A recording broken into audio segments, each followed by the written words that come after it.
peaceful, not a single word said. I look at you and you smile. Oh, won't you stay till the deepest thoughts go away? Away. I will get by if you're mine. No, I will get by if you're mine.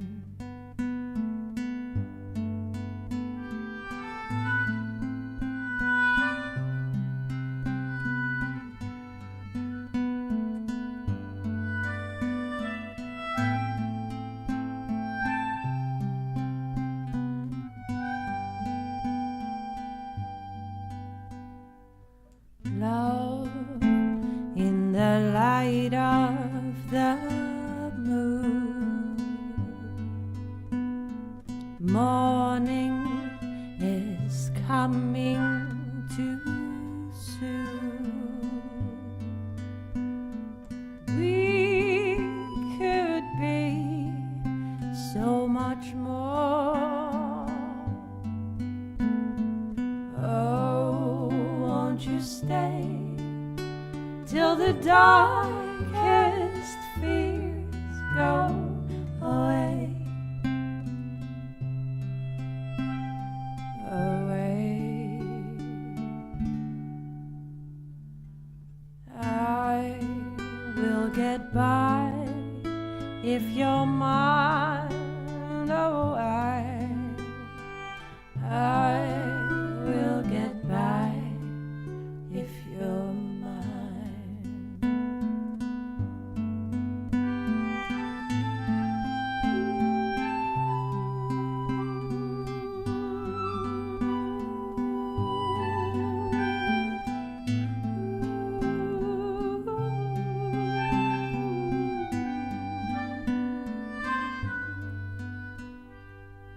I will get by if you're mine. Oh,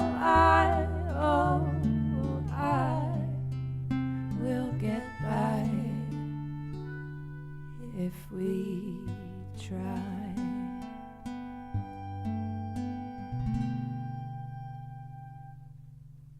Episode 43 of the Music Community Podcast. It's crazy. 43 episodes, Steph. How do you put up with me for that long? It's the cool guests. That's very true. Yes. And today we have one of the coolest, one of the original music streamers here on Twitch. The original, maybe. Well, we were talking about that earlier. Yeah. I'm old. ShannaNina, welcome, and it's awesome to have you here. We have a lot to talk about today. I'm going to try to not slap my hand on my leg because the microphone for you guys is down here. You guys are probably just hearing like... Wait, why is your microphone down there? Like, what do you have? I have like a microphone for Discord. I guess I could put it up here, but I don't have a stand for it. So He's extra. Okay. it's on my snare So drum. if you fart, we will know. You guys will know. You'll just, if you see an awkward face during the podcast, it'll be like, oh, Dan farted. No knee slaps, please. Yeah. I'll try to control. But yeah, honestly, thank you for being here. It's a pleasure. Thank you for having me. Yeah. So we usually, with our guests, we like to find out where they started with music and then how they found Twitch and all that. So we spoke a little bit earlier, but where does your music journey start? Like I think before Twitch and all that stuff. Before Twitch. Yeah, like as a little one or when as did a baby. Yeah. I was like 5, I think 5 or 6, and my dad bought a second-hand piano off of a friend who was moving house and wanted to get rid of it. And I think he paid like 100 guildens, which is like $50. Oh wow, like an upright piano?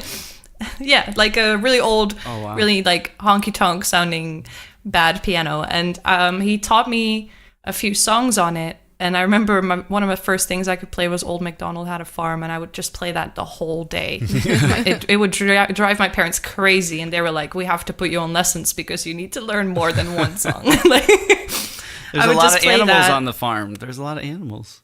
Yeah, I could just play the whole thing the whole day, and everywhere where there would be a piano as well, I would just run to it and play the same song.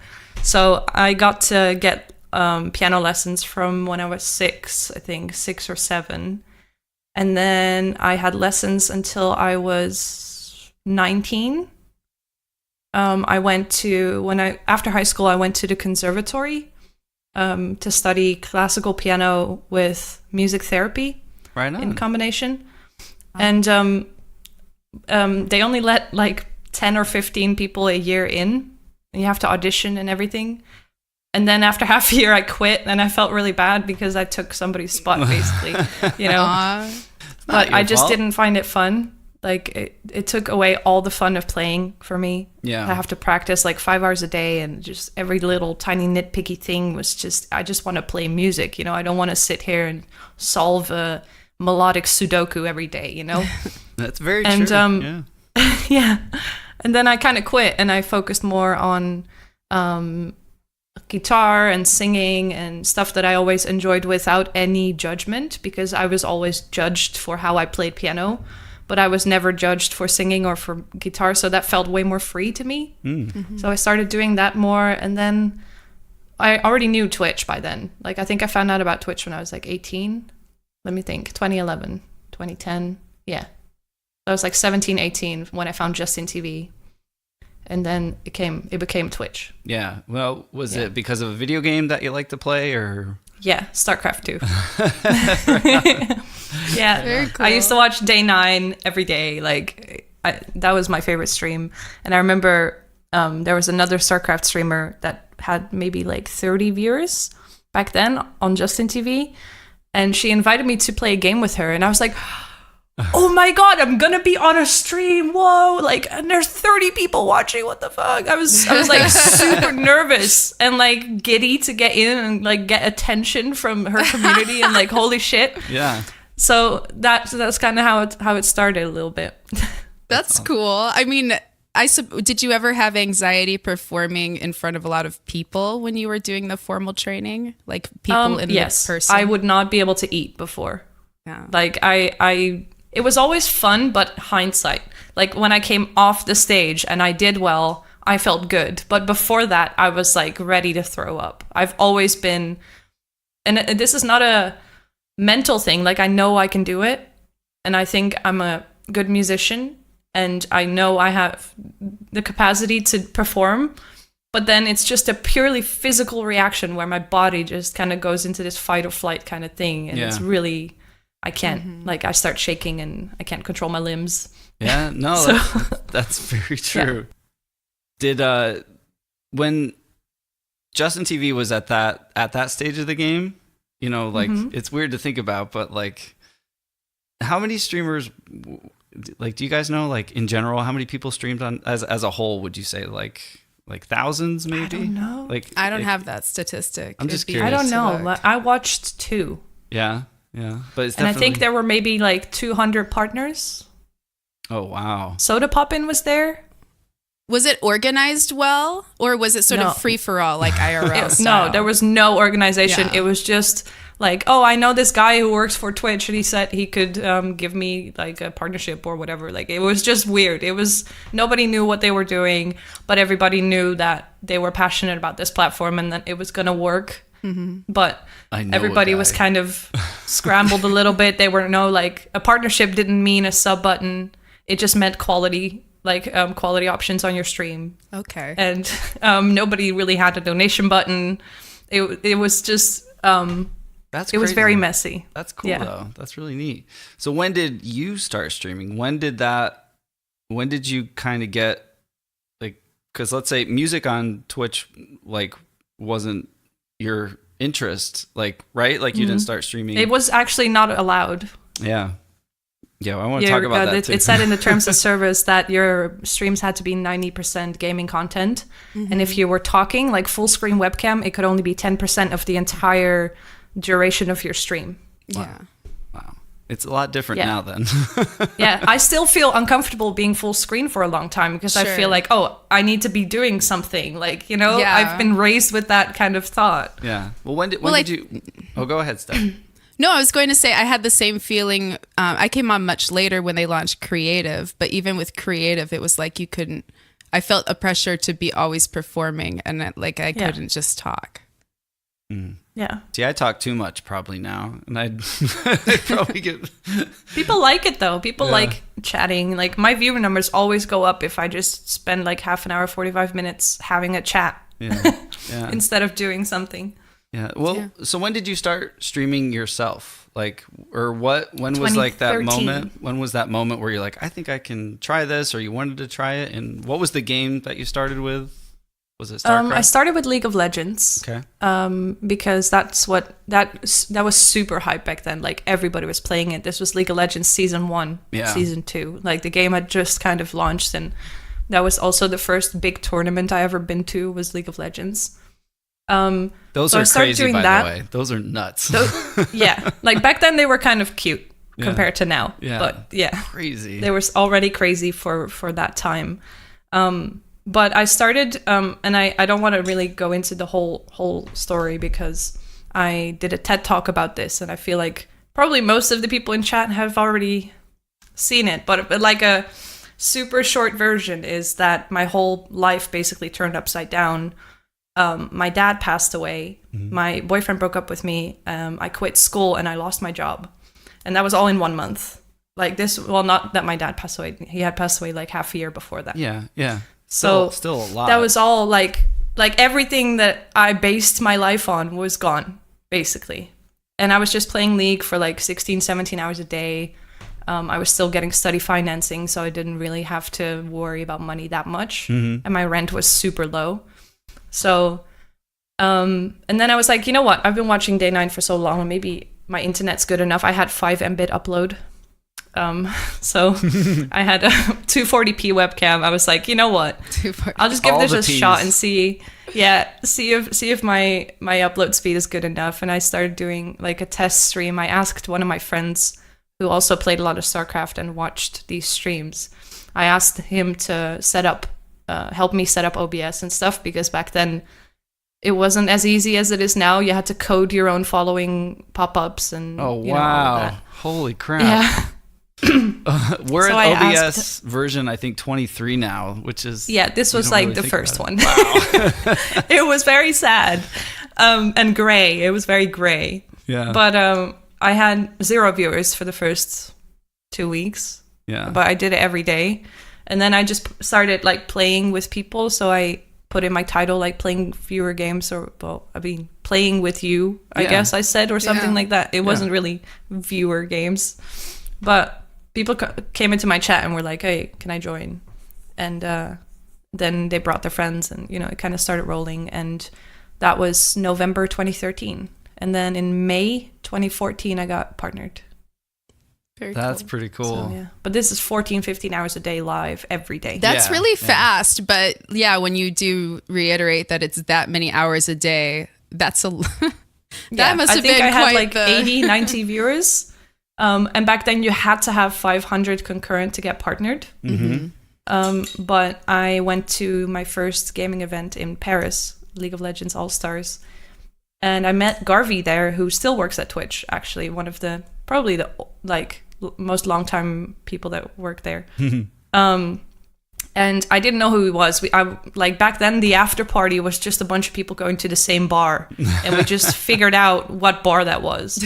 And I still smoked. And he was standing outside the smoke room, like tapping his pockets. And I was like, dude, do you want a cigarette? Like, I'll give you a cigarette. And then we started talking. I had no idea. And he was like, so what do you do? I'm like, oh, I'm a streamer. I really want to make this work. Like, I love Day 9 and like and all of that, blah, blah, blah. And he's like, oh, cool. What do you do? We started talking for 1.5 hours and I had no clue who he was. And then after the 1.5 hours, he gave me his card and he was like, well, I work for Twitch. Send me an email and I'll partner you next week. And I was like, wow. See what being nice. Oh, that's awesome. That's awesome. Yeah. That's cool. Really I got cool. lucky, basically. Yeah, but like when you first started, like when did you kind of fall in love with it, or like you said, you loved it, you wanted to make it work? Like, did that happen instantly, or did it take a while to kind of get used to it, or has it always been It there? was very quickly that I started enjoying it because I think every single streamer loves attention in a certain amount, and I always needed that kind of reassurance from others that what I was doing was cool or good, or especially with music. So when I started, I didn't stream music. I just streamed League of Legends, and they saw a guitar in my background, and they were like, "Oh, play us a song." And then in between games, I would quickly play a song on the category of League of Legends, but I couldn't really, and I got super reported for no gaming content every single day. While you were waiting for like the next I have a match? strike on my profile. Oh yeah. I actually have a strike. Did you get banned? I got for 24 hour. When you get a strike, you get like 24-hour thing, and then back then it was like that. So I did, but only for a day. Okay.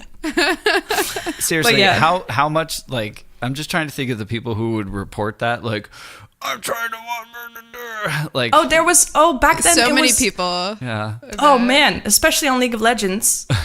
like now people call each other out in chat even. Yeah. Like you'll have people defending you and stuff. But back then it was just a big cesspool. Like banning wasn't really a big thing. People could just make a new account and keep going, and there was no moderation. People got view botted all the time, like follow bots. All of that was really there, like every day. Yeah.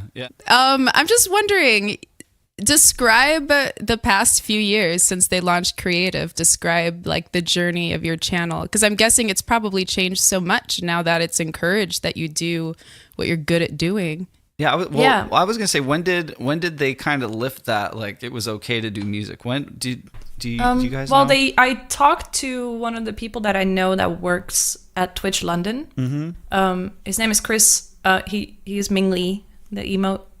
Oh, that's awesome. He told me to not put it on League of Legends and to put it just on not playing, because back then you had a category that just said not playing, and you would just be unlisted, basically. And then he told me to do that, so I did that for the longest time. And then I did it when they released Creative. I did it on Creative. That's really cool. So yeah, so I was unlisted making music for about probably like 2 years. How was that And then received when you Creative. started doing that? Like, was it? Well, it was just the people that already knew my channel. There Okay. wasn't really like newer people, but yeah. I It was believe you cool. can still do that unlisted. I think some people Really? do that. Yeah. Yeah. They told me to do that to just be sure that I wasn't streaming it on League of Legends while it wasn't League of Legends, Yeah. That's really That cool. makes sense. So what was Well, I actually Creative started- like? Well, Creative was, I liked that they were giving it attention, but I feel like Creative was more aimed towards art and like drawing and sculpting, and especially the big push with Bob Ross Marathon and all of that. I feel like they still have to have some kind of music promotion. I don't think that really promoted what we are doing at all, Yeah. because a lot of people still don't know that art music is a thing on Twitch. Yeah. Did you ever stream in the music category when they did the music category in beta? Yeah, but that didn't do anything. Yeah.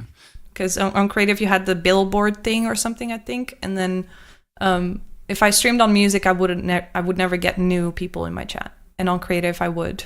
So I just put it to Creative, and later I put it to IRL, which brought in so many trolls. Yeah. Yeah. Well, when like you said, like you used to play music, and like you'd get analyzed and picked apart in the classical realm, and you really enjoyed like just playing and singing. When you started doing that more on Twitch, how was that for you? Like as the artistic side, like did you get like, oh my gosh, this is really cool, this is exciting? It was really cool because I wasn't nervous. I was always nervous to perform in front of people, and now I was singing. Like back then, when people kind of started noticing, I think it was let's say 3 years ago. It's hard to remember the years. I think 2016. My Music Mondays had like 500-600 viewers because basically it was a handful of people. It was just me and a handful of people. I don't remember who else was there. There were probably maybe 6 other music channels, max 10. I actually think Ali also was one of the first ones that joined in back then. And OGs. that was when it was really booming. Like, that was insane. And now it's grown so much that I feel like the amount of streamers that do music is growing faster than the people that watch it. Right. So I feel like those viewer counts kind of have been diffused a little bit. And I actually, right now, am really struggling to live off of it after 6 years of living off of streaming. I'm right now kind of trying to fill the gaps and, get my bills paid and stuff. Because it's just I think the audience hasn't grown, and I think the supply has grown so much. Right. And that's good. I'm not saying I don't want those people here or something, but I think Twitch needs to do something to get more eyes on music, because everyone loves music. And it's for free live. Like, that's crazy. Yeah. Do you think that the cross-pollination between singing on Twitch Sings and those larger streamers bringing in other audiences, do you think that's another community that might also kind of feed more people in? Probably. Yeah. Yeah. I think that's good. I think Twitch Sings wasn't necessarily created to help music streamers, but I think it's definitely going to benefit us. Yeah. In the long run, because it's still under Twitch Sings, right? Like, it's not under music. And like, they're still not telling people that there are actually musicians doing live concerts every day from their living rooms or bedrooms or whatever, crazy basement bunkers. Like, people still don't know. And now, especially, I feel like right now people know more than ever because Laura's piano video of Through the Fire and Flames went completely viral. Yeah. On Reddit. And it was actually on my YouTube recommended. That's yesterday. Awesome. Yeah, when was and that? I was so happy. I was like, more people are seeing this. Like, I had people in my chat and I was like, how did you find Twitch music? And they were like, oh, I found this post on Reddit. And I was like, yes. That was like a week we need ago, more of right? that. Like that was last weekend? Yeah, that was a week ago. Yeah. It is good to have people like her and like Herman Lee on the platform and a lot of other, because he's the guitar I think player. Fred Durst streams as well. What? He doesn't stream music though. I think he streams. He plays guitar a little bit. Yeah, I've seen him with Pro Tools open, just like riffing on stuff. Yeah, and he's working on new stuff, and it seems like he really wants Twitch to be kind of an integral thing. Like, I had a really good time watching him watch his own footage from NAMM. It was pretty cool. Like, wait, Herman Lee or Fred Durst? Herman Lee. Oh. Fred Durst. I have never seen Fred Durst go live, but I know he has a profile. He played gaming mostly. I was thinking like Fred Durst. I was like, wait, what? Yeah. I think that's good. I think maybe with stuff like Drake and stuff like that, I think maybe Twitch is paying them to do that. Really? I think so. I mean, don't pin me on it, but I wouldn't doubt it. How would Drake play Fortnite with Ninja? Like, how is that going to happen? He's being paid to do that. He just has his people. Yeah, you're right. Where's which people? Like, who's telling whom? But the honest ones, I think Fred Durst was one of the first ones. I think this was like 2015 or something that Fred Durst streamed on Twitch. Oh wow, that's awesome. And he was playing like Call of Duty or something.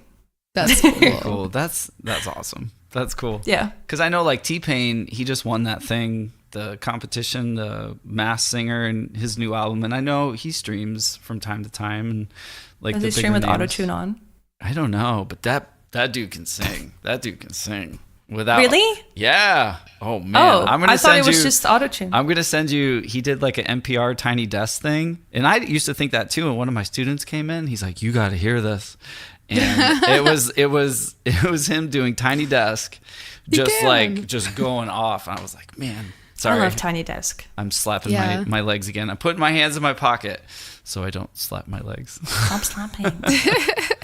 No, but like I definitely agree. Even just the time that I've been watching Twitch, the amount of people that have, started streaming or are given it a go for the first time.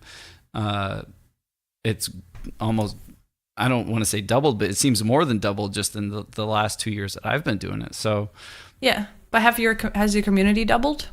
I mean, on numbers wise, yeah, like, we just get follows and stuff, but yeah, the community doesn't. Yeah. So that's Twitch and not us. Yeah. I think. Yeah. That would be. This is like Twitch tea with ShannaNina. I forgot to make tea, but I have an old teacup here from Canada. I apologize, and also tea.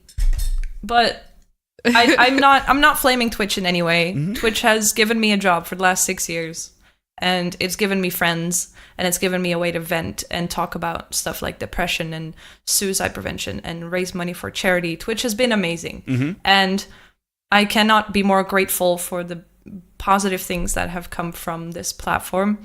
So I'm not trying to shit talk them in any way. Oh, yeah. No, I just think they could give us a little bit more eyes, Yeah. I think there's a fair amount of room given your background with the platform. And, now that we've listening to your story and how long you've been doing it, and you've been invested in growing the platform as much as, from the start. So I think that there's room for healthy criticism. Mm-hmm. I think it's fair and okay. Yeah.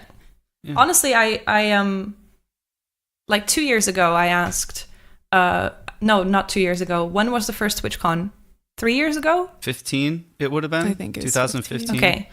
The first TwitchCon, I asked Twitch NA. I sent them an email and I was like, can we have a grand piano in the partner lounge or in a corner somewhere? Just a piano that we can use and that we can hang out with and make music together. And he was like, for who? And I was like, for the music streamers. And he was like, what music streamers? Like, that's how it was. That's how TwitchCon 1 was. And so I was very happy to see last year's TwitchCon have an actual stage. And I know that Twitch had nothing to do with that, which is just, yeah, it's frustrating. Yeah, it was, we had some support from Twitch, I guess, as far as like the OKs and the ability to do it. But yeah, as far as the equipment that was used, and all that stuff that was put together outside. Yeah. I think they provided the stage, if I'm not mistaken, like the stage that we actually had. But it would be cool to see more for the outside performance area at TwitchCon last year. I think they supplied the stage.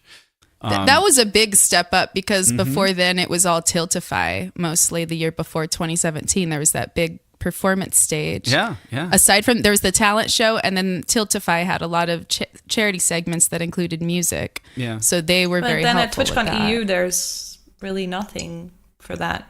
Yeah, we're gonna talk about that. Yeah, I'd like to know more. One of the things I wanted to ask you about was, I think I had heard you mention or maybe tweet something about panels. You're going to be on some panels? I can't really talk about that yet. I'm sorry. But I might. I don't know. Maybe. Sorry, I didn't mean to out you. I saw it somewhere, but I don't remember where. I think it was in the music Discord. Oh, I'm so sorry. That's okay. I'm so sorry. I just read it in passing. Well, we want to talk a little bit about like TwitchCon, because we were talking a little bit earlier. The convention that's happening in Europe. It's amazing, and we're very excited for people that like coming to America for, like we were saying, on your side, it's a really long way to go. It's a lot of money. It's a lot of traveling. I've been fortunate enough to go to every TwitchCon so far. Mm-hmm. And the last two were only possible because I got paid to be there. Mm-hmm. But the first few I went myself, and it's actually one of the only times that I've ever done a stream goal, because I don't like stream goals. Yeah. Donation goals.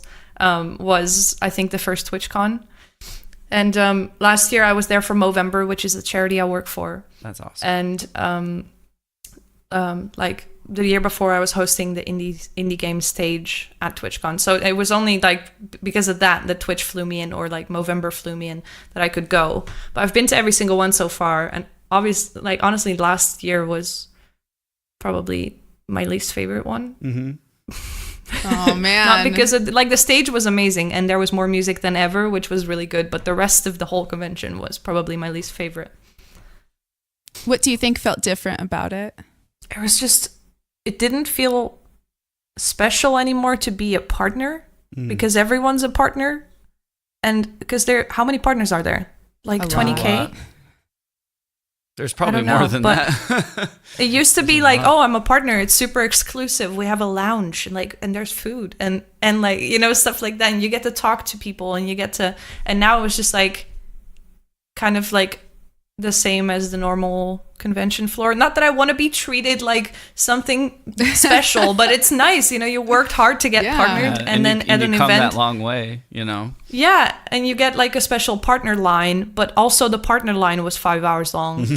Like, you know, You could actually differentiate the lines there because I couldn't a lot of the time. It was that It was first day was crazy. crazy. The first day, Yeah. that was really nuts. That was awful. Oh, Johnny said there's 27,000 partners. Last year, wasn't there Yeah. like 16 or 17,000? yeah. When I got partnered, They've I grown think a there were lot. 2K. Wow.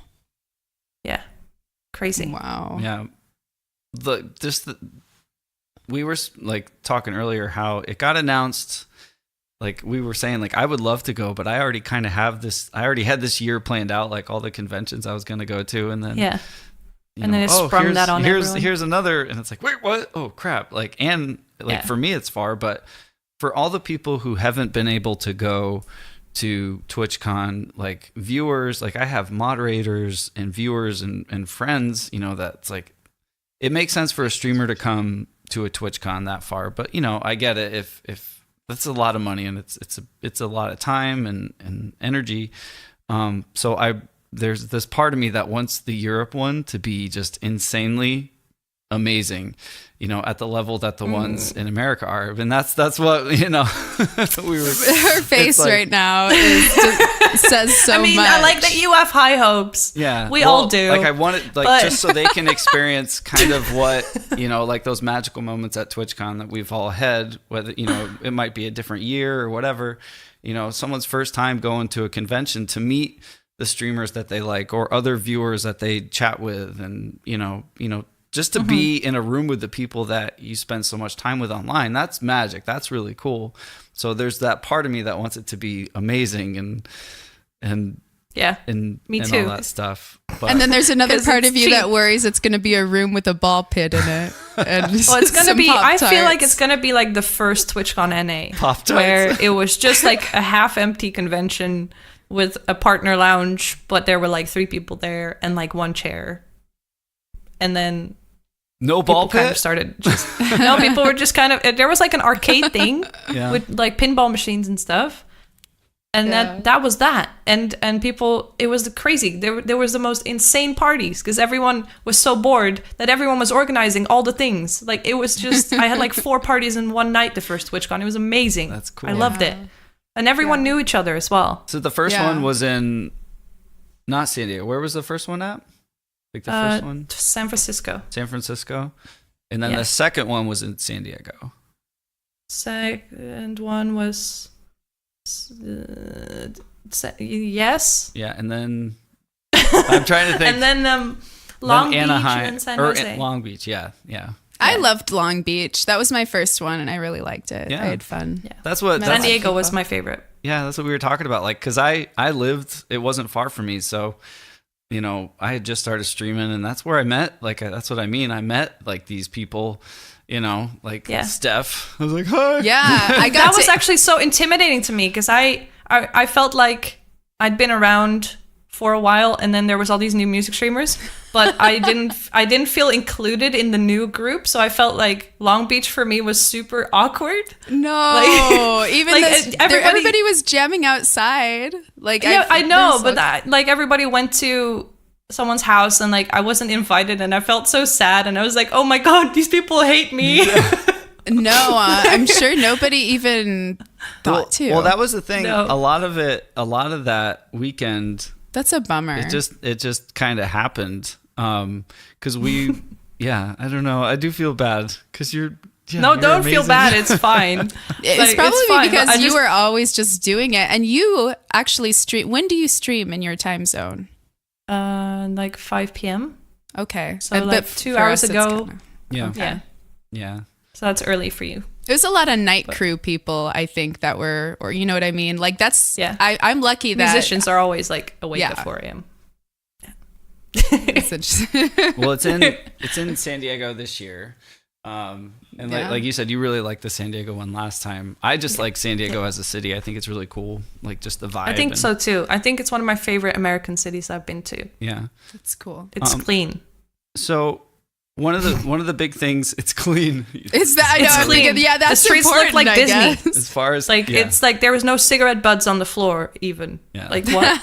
yeah. Nice. Yeah. I bet Berlin is going to be much different than that. Oh, Berlin is grubby. Yeah, But it's that's gonna why I be love it. super I love grungy. Berlin. It has a really cool alternative scene and like super cool like there's a lot of squatters there and a lot of like graffiti and underground and it's a very different vibe to anything American. I can't compare Yeah. it to anything. Maybe Austin, but then like 50 years ago and dirtier. Well, one of the things with TwitchCon when it was announced, like a lot of people booked hotels and they booked Airbnbs. And this was Yep. kind of like the first thing, and then the tickets went on sale later, And they were 18 plus. and then they were 18 and over, and a lot of people were like, I booked, all this stuff. I think, and then what we're going to talk about next with like the Twitch Sings competition, which I think is a big deal. It's a But very big deal. I That's a think- lot of money. Yeah, I think the lack of just communication, it all happened very fast, but there's a lot of things that there's just been things that haven't maybe been addressed that were just kind of,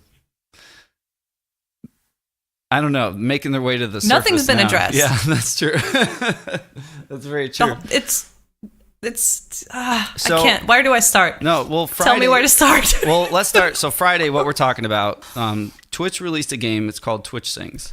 And it's been in beta for the last, how many months, Steph? 2, 3? Well, they made it open basically right after TwitchCon. Okay. Like in a couple months following getting back from TwitchCon, they started inviting folks. And now it's been in beta that long. There's a Discord server with a bunch of people in there. There's a lot of staff involved with developing it. They've been updating like crazy.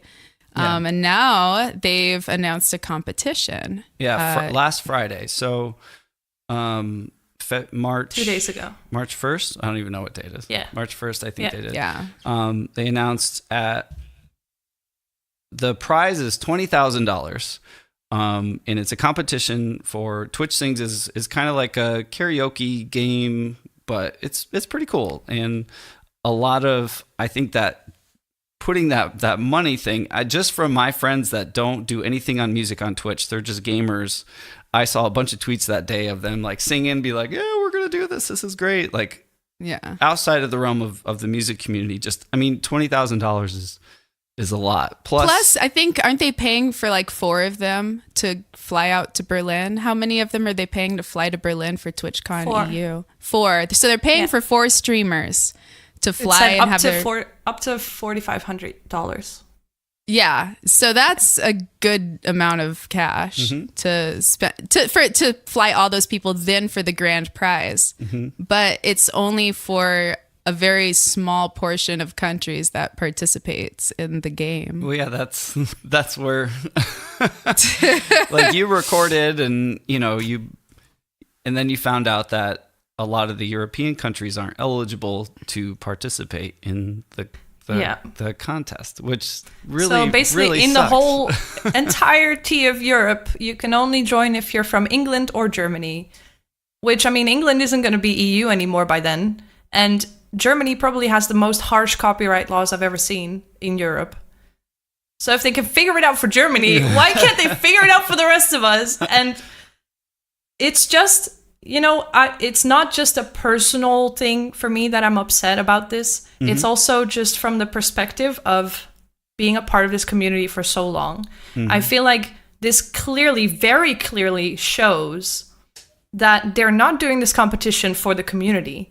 They're doing this competition to promote the game. And I feel like that's a stab in the back to everybody who's worked for let's say the last 6 years, to bring an audience to music and creative as a whole, to create communities on their platforms, and to, everybody's been trying to get people hyped for singing and for playing music, and now they want us to take that community that we built for so long and shove it towards a game everybody needs to buy and promote their game for free, basically. Honestly, if you see the prices of advertisement, $20,000 isn't that much to get half Twitch to promote your game. Yeah, in the grand scheme of things. Yeah. Like, if Kylie Jenner makes one ad Instagram post, she gets $1 million. If you get Shroud to play your game for free and say that somebody can win 20K, that's super cheap advertisement. Yeah. Yeah. You'd probably have to pay him more to play it for an hour. That's true. Really, they're getting advertisement from all these channels, and they're they're excluding so many people that have helped build up the community in music as it is now. Well, not just that. That I feel like we should and the be. convention is in Europe. Yeah, I feel like they're not doing us a favor. They're not doing this for us. Yeah. They're doing this for them, and they need us to do it for them. Yeah, if that makes sense. Like you had mentioned earlier, at least give an explanation of why, or be like the communication in regards. Like just be more upfront and just say why or what's happening. Like don't get me wrong, I love the game. I've been really enjoying the game, and I'm not trying to piss anyone off by saying any of this. Obviously, I'm still a part of this community, and as much as we have helped build this thing on Twitch has also helped us do it, but people, I think, are afraid to speak up because they're like, but my income is Twitch. But really, Twitch needs the streamers just as much as the streamers need Twitch. And I feel like people need to be more vocal about this. Yeah. Because they say, they have actually not said anything, but from what I've heard is that there's special competition laws in every country. The laws are different. Yeah. But they're doing Fortnite tournaments for 200K. And everybody from Holland could join. So why is Twitch Rivals a thing where they figured it out, but with this they can't? I think it's just kind of like an excuse for tardiness and late planning. Yeah, they're just choosing not to, because we know they could if they needed to. Yeah, 100%. Like Twitch Rivals does it. Yeah, I never thought of that. This might just be one of those last minute, we should probably try to build on the hype of Twitch Sings and give folks something at Europe. Because they're going to release the game a week after TwitchCon.eu, aren't they? I mean, that's my prediction. They're going to have this big competition, and then they're going to announce that the game is available for $10 or something. Who knows? They've been very not it's a marketing specific push. About. Yeah. And we don't know how they're going to monetize it either. I'm not going to say don't join, because it's amazing, and for everybody who can join and has a shot, go do it, because it's 20K. It's really cool. It's a trip to Berlin. Yeah, it's really cool that they're doing this, but just remember that they're not doing us a favor. They're just pushing marketing wise. Yeah. And that shows really clearly by excluding people from joining when the rules are too complicated to figure out, which they aren't, because they're doing it for their Fortnite streamers. They're doing it for Apex. They're doing it for literally every other game. And if it's copyright, then I shouldn't be able to play the game in Holland anyway. Yeah, that's true.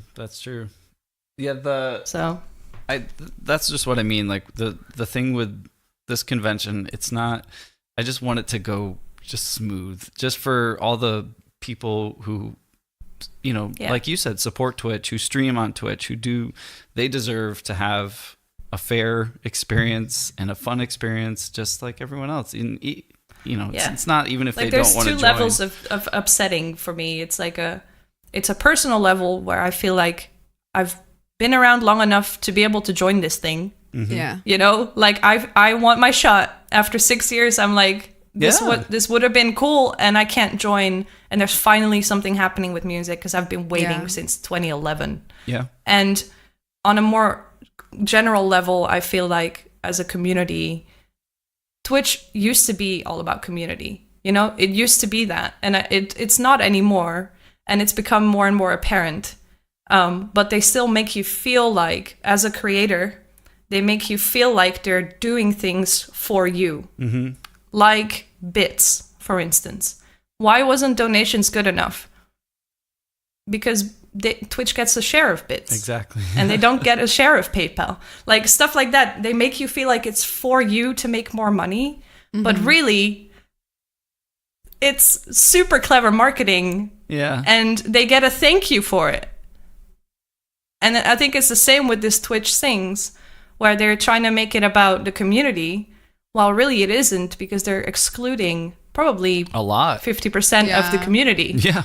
Good amount. There's a lot of people, especially, well, that's what I mean. Like the whole Europe as a whole, I know for sure, a lot of our music audience is from Europe. Steph, a lot of, when you look at your demographics and stuff, like who's watching, especially like if you're a morning streamer here in America, I'd say 60% of the people that watch me are from Europe, So I think, I don't know, it's just, I felt really bad when I saw your tweet. That was the first thing I saw about all this. I didn't know anything about it. Because nobody said anything yet. Like people are scared.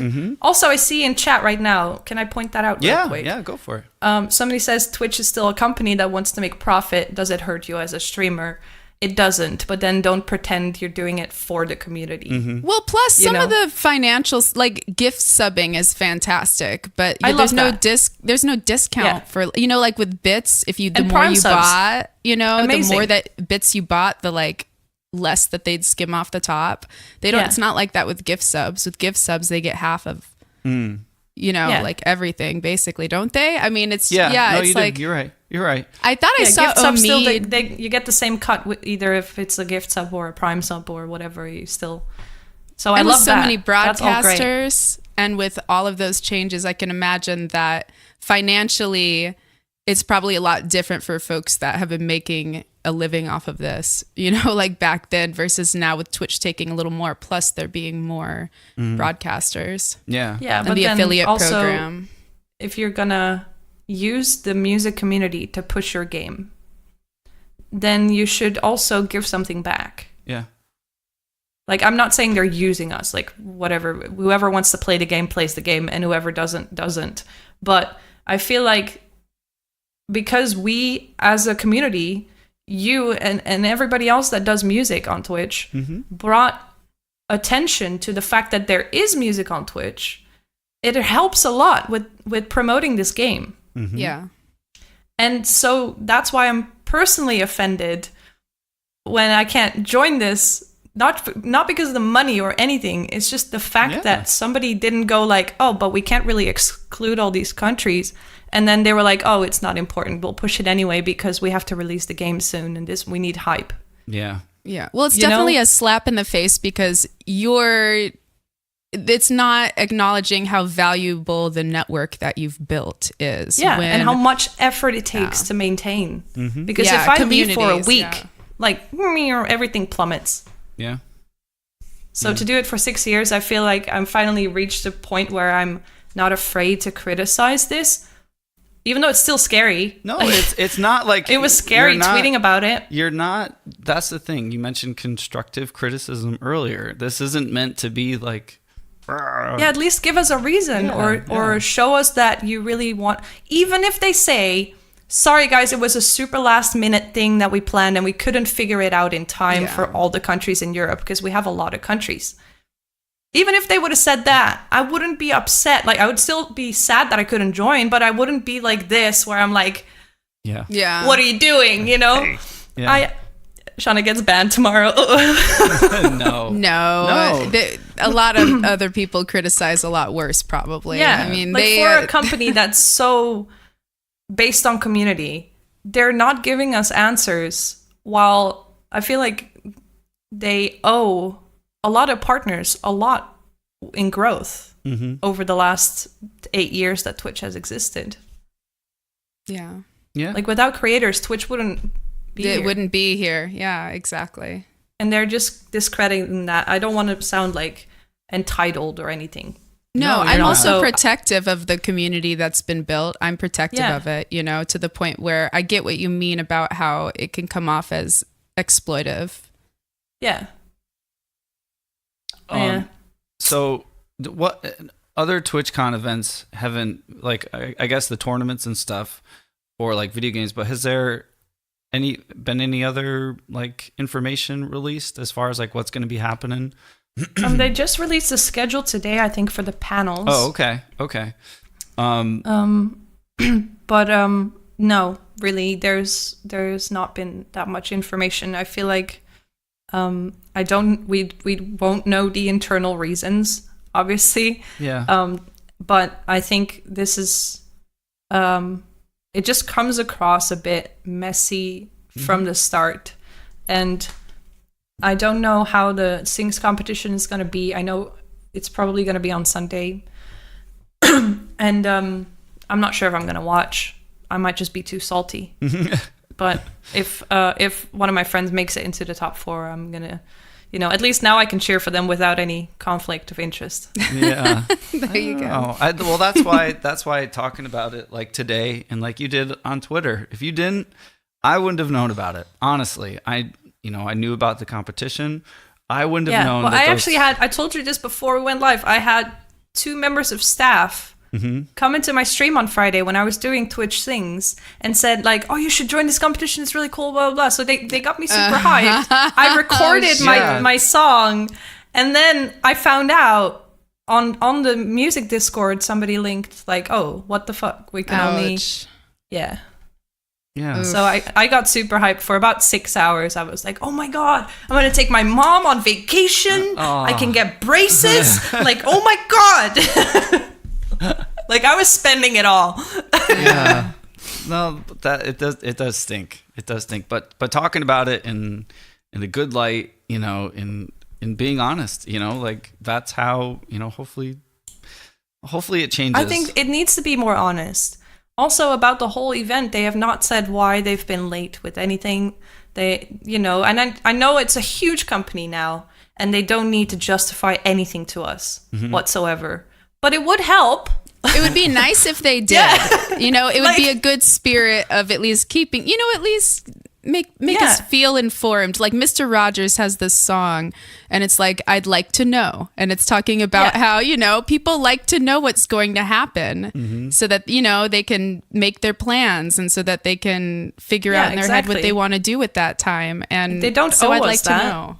But it used to be, especially because I've seen it grow from Justin TV, it used to be so personal, and it used to be like you knew people that worked there, you were like everybody kind of knew each other, talked to each other, and now it's all this big everybody is having their own little cube on Twitch, and like, oh, people stopped rating each other because my viewers might disappear and stay on the other channel or whatever. Like it's become, nobody did it as a job when I started. It makes a huge difference, that mentality of I'm going to start a channel, I'm going to make money. Like that's not what this is about or should be about. Yeah. And I feel like it's changed so much and it becomes so much less personal and so much less likable, if that makes sense. No. Yeah. Like back then there were a lot of options. Hitbox was there. Mixer was starting as well. You had a Zubu. And I picked Twitch because I liked the people that worked there. Like, they were my friends, Yeah. I was like, oh, at parties I liked hanging out with them. It makes me sad, like, I didn't watch Twitch earlier. Like, yeah, it was super small. And I miss that a little bit. I understand that, this wouldn't be a career for me if Twitch hadn't grown as well. But I do think that they need to remember where we came from a little bit more. Yeah. And, and it comes out with this competition now. It's a lot of frustration. I've had those thoughts about Twitch. Like, it would be nice if the longer you streamed or were partnered, you could make a little bit more money. Like every other job, for your time and grade, you get paid a little more. Because it's only fair. That would be ideal. I'm a Wouldn't that drummer, be nice? though. I think I get paid less. Right now, like after 6 years, I have to go back to part-time. Yeah. It's just frustrating. I get paid. Well, that's a whole different story. I don't get raises, Steph. I'm a drummer. I think I get less money the more I play. Oh, you raise your arms every day. Yeah, Sorry. exactly. It's raises. No, it's true though. I listen to a lot of podcasts that aren't, like Twitch music related or gamers, and it is great, like the affiliate program and stuff like that. But to hear from people who've been partners for a long time, like you and stuff, it has changed. And to hear stories about like when that program launched, how their numbers went down, and they're not complaining. They're like, yeah, it's great that other people are getting a chance to monetize or to have the content. But that's what you said. The reason people are doing it has shifted. And, they've seen really good channels go away because of that shift and redirection towards stuff. So I definitely understand, It's a game now, and I don't want to play the game. Mm-hmm. Like, I don't want to monetize everything I can about myself every day. Like, I don't want to have to play Fortnite to get viewers. Like, I don't want to play the game. I don't want to wear low cut shirts to get more subs. I don't want to not have to tell people I have a boyfriend. Like, I don't want to play that game. And and it seems like it's the only possibility to make a living out of this right now if you didn't start off with 1,000 viewers 5 years ago. Yeah. And it's just a little bit frustrating, but I feel like if everybody sticks to what feels good and not have to outperform each other all the time every day. Yep. Like, oh, I'm doing something crazy. I'm doing handstands while I'm drunk and I'm also shouting in a wig. Like, look at me, me. Like, it's become that, and I hate it. Yep. But it's also your own channel, and you do what you want to do. And that's why I've been sticking around for so long, is because I don't have to be like crazy or extravagant to have an audience. Yeah. But I feel like it is what's kind of what it's turning into right now. But there will always be people who like that don't care about Fortnite or what you're playing. Like if people find but I'm like, you, I have to go back chance. to part-time now. Yeah. Yeah. Like, if I, what if I can't do it anymore? And then, it's there will be people like me, but they won't be as visible. Yeah. And I feel like Twitch needs to work on discoverability, and they need to work on getting the word out there that music is a thing on Twitch. And, maybe if that happens, that's what I'm waiting out for, really. I'm like, just put an ad on the front page. Like, music has come to Twitch. Check out all these singers or whatever. Just anything. Yeah. Literally anything. Like a path to Don't to hide the us directory. away. There's so much talent. There's so much talent on Twitch, Yeah. and I'm They've been not putting sad. a lot of people on the front page. I've seen a lot of musicians on the front page, so I will I've been give them denied that. for front page Really? 16 times in the last 6 years. 16. You still haven't had any front page time? Yeah, last year actually. Okay, I had last good. year. I had front page time, but that's a funny story. I had to send 12 emails and then go to someone else and then go to Monkey on Strike. And then Monkey on Strike talked to those people saying, no, you're wrong, give her front page. And then I got front page because they were like, you're singing covers. You can't do front page. There's For the been a lot of longest- other people who have, though. Yeah. Yeah, That's interesting. I know. That's why I won the argument, is because, Yeah. but look at all these people. Exhibit It's just A, frustrating. B, C, Yeah. Like, I feel like if they would promote it a little bit, it would be so beneficial for... I feel like each and every single musician on Twitch right now could be partnered. Could easily. have... Yeah. Like, if they would promote it a little bit, it's not that old yet. There's not that many... It's not that saturated yet, the music community on Twitch. Right now it is, because there's no new blood coming in because Twitch is not doing anything with it. Yeah, like in comparison to like gaming, you go into like a Fortnite directory and there's like the top people and then just thousands of just 1, 2, 3 viewer people. Where music, the directory is still pretty small, like at any given time of the day. I mean, it's still healthy, but like relatively you said, to the rest of Twitch, yeah, we are new, and I feel like if we stick around and if Twitch picks it up, I could maybe go back to full time. We could all be like living off of this. Everything would be great, but they're not, and I don't know why. Yeah, I Because could get a we Lamborghini. are pretty cool. Like the music community is pretty cool. No, it is really cool. I think. Well, you mentioned before, like, you know, company, you know, Twitch as a company. That's the thing, though. It's a big company now. Yeah. Meaning, like, they have the resources, they have the capabilities to do stuff. It's not like they're a little company, you know, and like having that communication or putting stuff together last minute.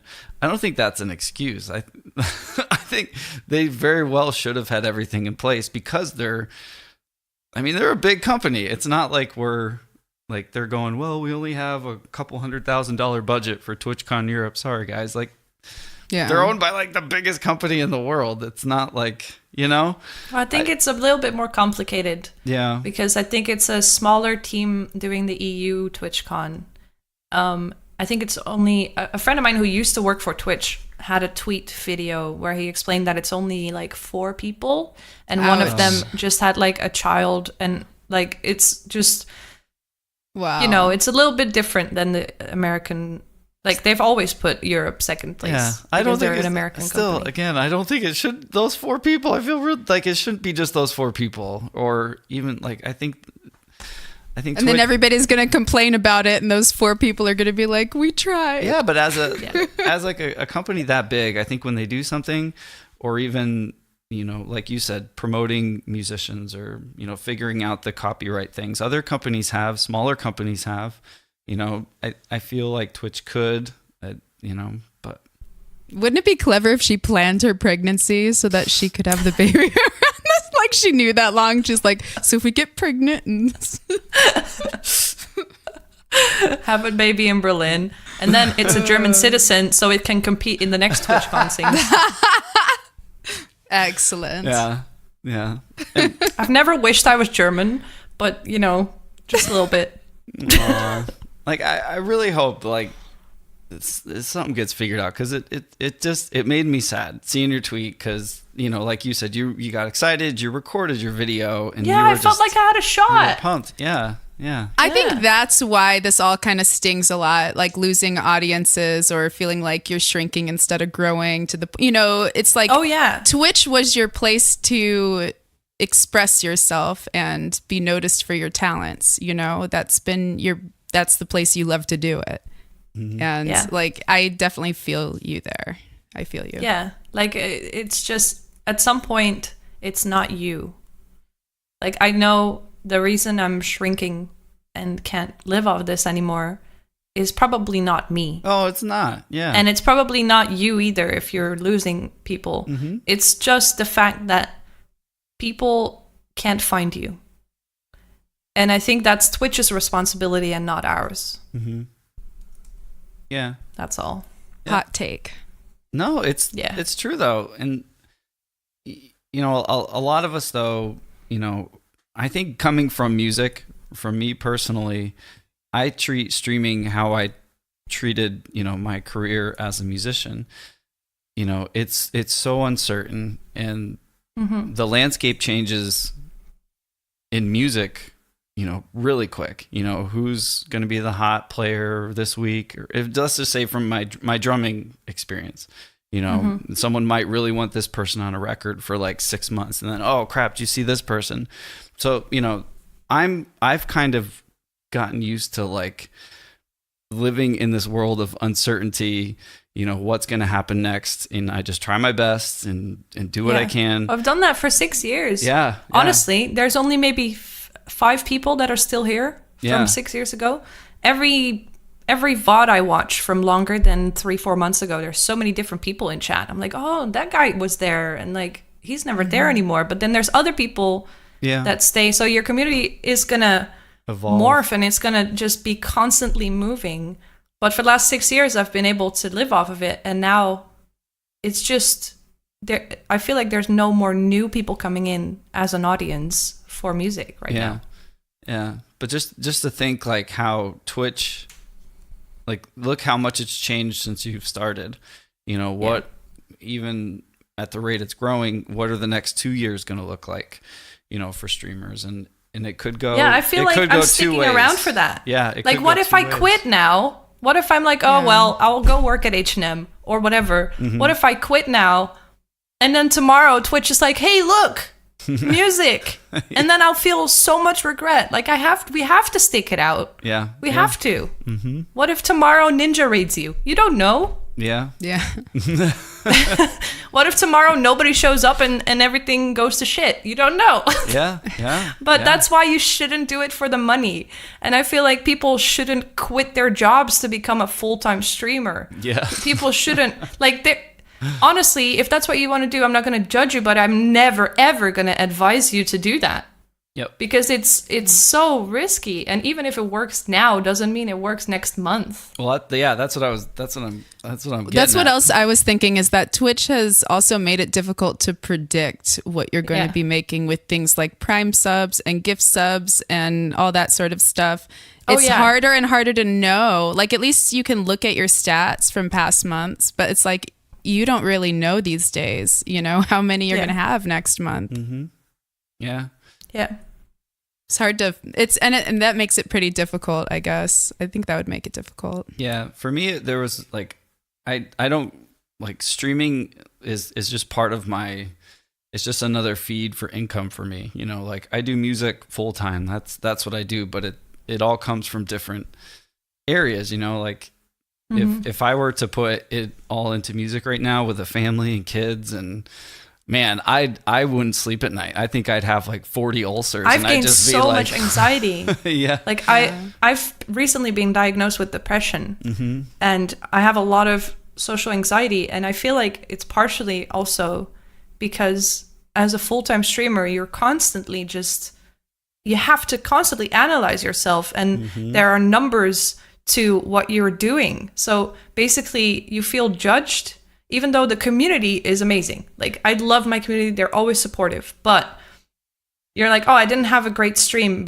I must have not been super entertaining because I only had 40 people watching. There's always these numbers that reflect what you're doing. And it's so hard to stay centered and to not compare yourself to anyone else and to not get jealous and to not, I get super jealous because I'm shrinking.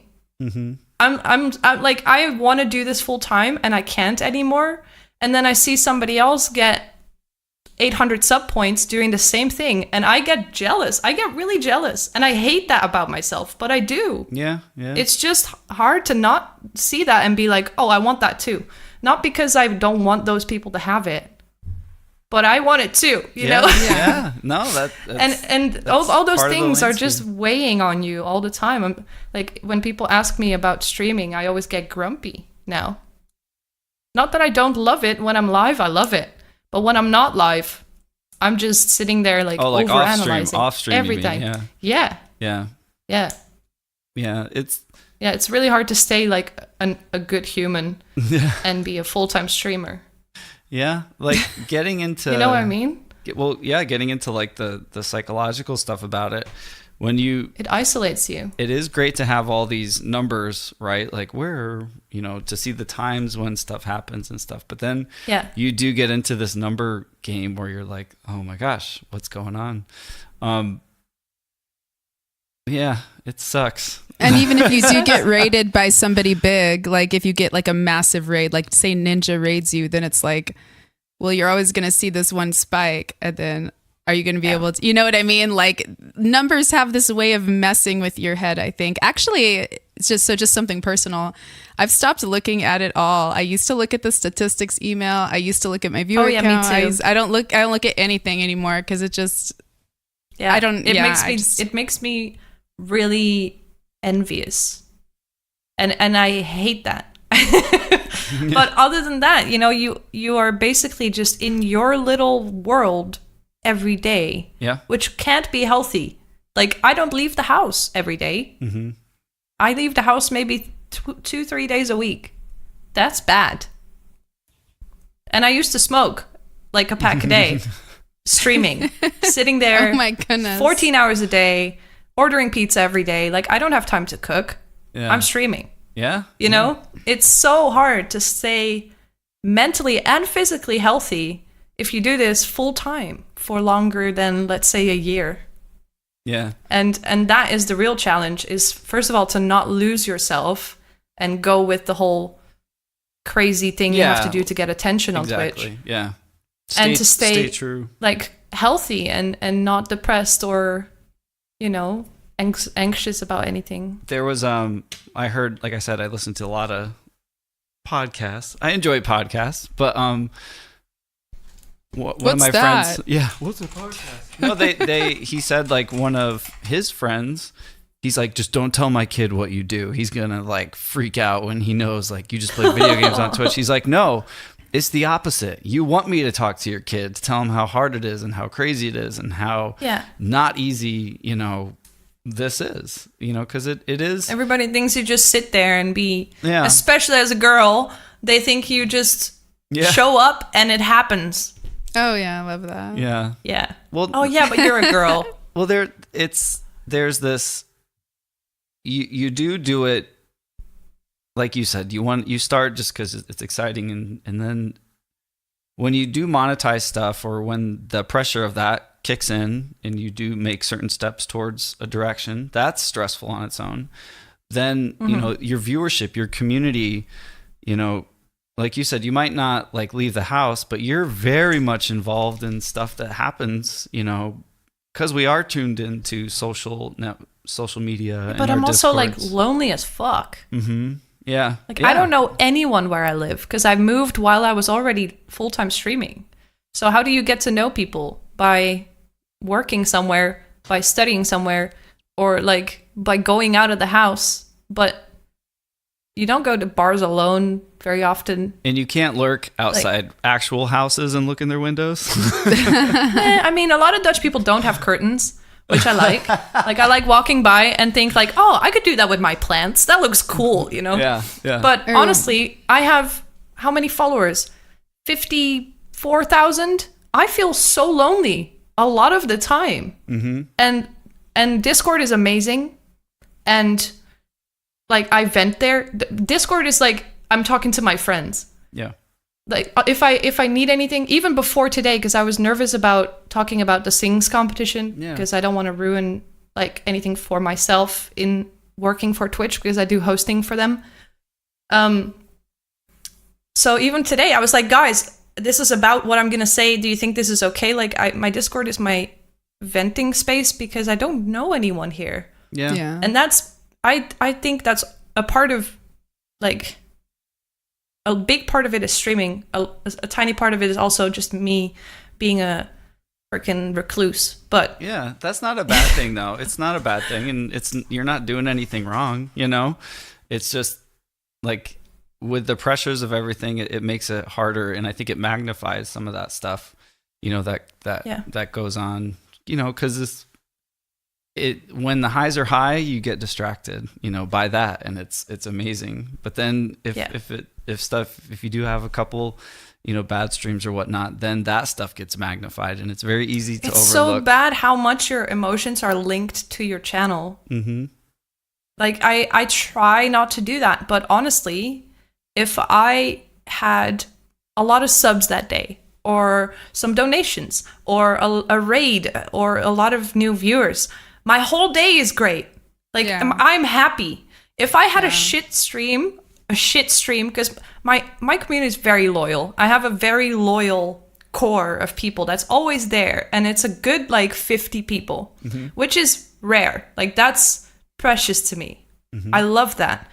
But if I sit there for 4 hours singing my heart out, and I have no subs, no donations, 50 viewers, I feel super pissed off after. I'm like, well, could have worked at McDonald's, like, like, it's just, it switches from day to day so much that I almost feel like manic sometimes. Yeah. Because the mood of the stream affects me so much, but it also works the other way around. So it's like a vicious circle where if you're not happy with how your stream's going, your stream's not going to go well. Mm-hmm. And then it all just works like that. It's really, really hard to not connect your thoughts to your numerical results in your dashboard. Yeah. Yeah. Like I said, like being in bands when I was younger, I think that mentality set me up for this a lot better. Because like we would do the same thing, you know, you go out on the road and you one night have this insane crowd of people, and the next night you do, you know, you're driving, you're putting in the work. Off screen vape, I love it. I'm just playing my kazoo. The kazoo. It's kazoo on fire. It's on fire, guys. She's playing it so well. It's on fire. No. But like, you know, we would have those bad nights as a band, and it was like, well, what did we do wrong? Like, why did everyone just sit there or like leave the room when we played? You know, you have those, you have those thoughts, and I feel like having that early on for me and learning how I need to treat that as because it's not you, a creative most of person. the time. Exactly. Yeah. You know, you get to a point where, you know, you go through all this stuff and then you go, you know what, I'm just going to do what I can do. And that's like the best that you can, but it does affect you. And that's never going to get better in a sense or go away. It might get better or how you adapt it, but it is really hard to have, you know. That's why I admire, I don't know if you guys know Bina Bianca. Mm-hmm. She's German. She's lovely, and she has quite the YouTube following. And when she streams on amazing. Twitch, she gets quite a few. Like, she's got a very loyal following, and she doesn't have a sub button or anything like that. Like, she could, but she's told me that she just doesn't want to pursue music for work because she doesn't feel like she'd enjoy it as much anymore. That's so true. she's chosen, even though, like, really, I think she's good enough, you know, and I think that she's got a big enough. I don't know. She's really, really good at music. But she just prefers to live a normal life and then do music because it feels good when she feels like doing it. She always I just don't play music it. off stream anymore for the last like 3 years. I don't play games off stream anymore. Yeah. I play World of Warcraft, which is the only thing I play off stream because I don't stream it. Like on my days off, I don't even go into this room. Yeah. Because I need that break so much now because there's so many sides to it. There's like a huge positive side and there's a huge negative side. And I'm just in the middle, like dashing back and forth every day. And so on my days off, I need to disconnect. I don't even look at my social media. I don't go into this room. Yeah. How many days are you streaming now if you don't? 5. 5. Yeah. I mean, that's a lot. That's I used to stream 6. Yeah. Wow. That's a lot. Yeah. I was going to say, like, only 2 of them are music. Yeah. Like when we moved here, I had, you know, streaming is definitely more of like my income. So I definitely do it more. And it definitely takes away from like my own time on the instrument, my practice time, or, you know, time with the kids and stuff, but also like stuff that I like, video games, like, you know, at the end of streaming or doing whatever, it's like, I really want to go play a video game, but I'm like, I'm so tired. You know, or for me, it feels like a job now. Yeah. Well, like both my hobbies, music and gaming, aren't my hobbies anymore. Yeah. Which is like, I recently started going to a psychologist because like I told you, I started streaming after my dad passed away. Yeah. And I had never talked to anyone about that. But she told me, like, get a hobby. And I was like, but I have hobbies. I have music and gaming. And she's like, yeah, but everything's always related to your work. Like, even because you work from home, you wake up in your workspace, do something that has nothing to do with anything you make money from. And then, so I started painting. I was going to say, you started like doing acrylic pouring. Yeah. But now I've kind of, you know, I'm setting up an Etsy shop and I'm selling my paintings, but yeah. Yeah, now we're going to do this over again, right? Yeah, but I'm not streaming it because my first reaction was like, oh my God, I think this is so cool. I want to show everyone else. Yeah, exactly. Yeah, but I deliberately had to choose not to because I was like, no, this is my little mind space where I don't have to think about, is this going to chase people away? Is this going to bring in new people? Maybe this will work or maybe that'll work or, you know. Yeah, I thought I remembered you being a gardener. A gardener? I thought I remembered you had some seedlings last year. I did last year. That was How my did other that hobby go? that I tried. They all died. We don't talk about that, right? Yeah. I got 3 tomatoes from it. That was nice. You did. See, that's more tomatoes than I got last year. Well, it would be cheaper to just buy tomatoes. Yeah, I know, right? And it wouldn't take 4 months either. But yeah, no, that was my other hobby. I also tried arm knitting and I tried cross stitching and, well, now the painting, which kind of sticks around. The painting is so amazing. It makes my mind completely empty. You started it like a couple months ago, right? Like around Christmas time or before Christmas, I think it was. I saw like YouTube tutorials and I was like, I got to do this because I always liked painting, but I'm so critical of myself that anything I could picture in my head, I couldn't like bring onto paper or canvas because I'm not that good at painting that I can just like paint what I think is nice in my head, if that makes sense. So anytime I used to paint, I would always just judge myself so harshly. Like, I painted a cool face, but this eye is like smaller than, it's always that judgment and it's never good enough. And with this acrylic pouring, you literally pour a bunch of colors into a cup, flip the cup and just let it just like do its thing. So there's really no way I can control the outcome, which means I also can't judge it, which is nice. Go. It's really great. And they're pretty. That's good. So now I'm having fun with it. Yeah. It's very cool. I'm trying to think like what hobbies I have now. I like cutting logs with my dad. That's fun. Like, I don't know. Like, well, you I have play kids a lot too. of Candy Crush. What's that stuff? I said you have kids too. Kids. That's sort of a lifestyle. Yeah, I chose wrong on the lifestyle front. No, I'm just kidding. Well, actually, my therapist a few weeks ago, it was the same thing. She said, "So what do you do for fun?" And I kind of just sat there and I'm like, "Well, I play music, but I do that when I work too." Yeah. So, yeah, But I've been gardening more. Actually, I've been doing a lot more with plants. Plants That's are my nice. hobby. They don't give you shit for anything. No, they're happy. You put them in a bigger thing, they grow bigger. Like my cactus is enormous. It's fantastic. I have a cactus shaped like a penis. It grew balls. It was just like one I was thing. gonna say, aren't they all and now shaped it's like that? 2. No, but like it grew like a left and a right tiny cactus, and now it looks like a penis. Fantastic. I'm afraid it will grow more balls though, and then it will just look like a weird. Sorry. No, it is important, like you said, streaming there's a lot more to it than people see, or even people that stream for a little bit, like you've been streaming a long time and, you're at a place that a lot of us, can't even imagine yet, that's just you. You mean depressed and lonely? No, it'll happen. Don't worry. Just just like your experiences, the knowledge that you have, it's knowledge, and learning how to deal with that and stuff. It's important for people. I sometimes feel like I'm being that old lady that's like, back in my day, get off my lawn. Yeah, but it was really cool. Like Twitch used to be a lot cooler than it is now. Yeah. Really? That's what I mean. I wish I would have like watched or knew about it before I did, because when I found it, I loved it. I thought this is really cool, but I don't know. I was pretty boring. Like when Twitch was happening, I was having like our first kid, and I wasn't doing much of anything except trying to sleep when I could. But finding this cat is amazing. That is a mood. This cat's loving life. Yeah. Oh, this is James. Hello, James.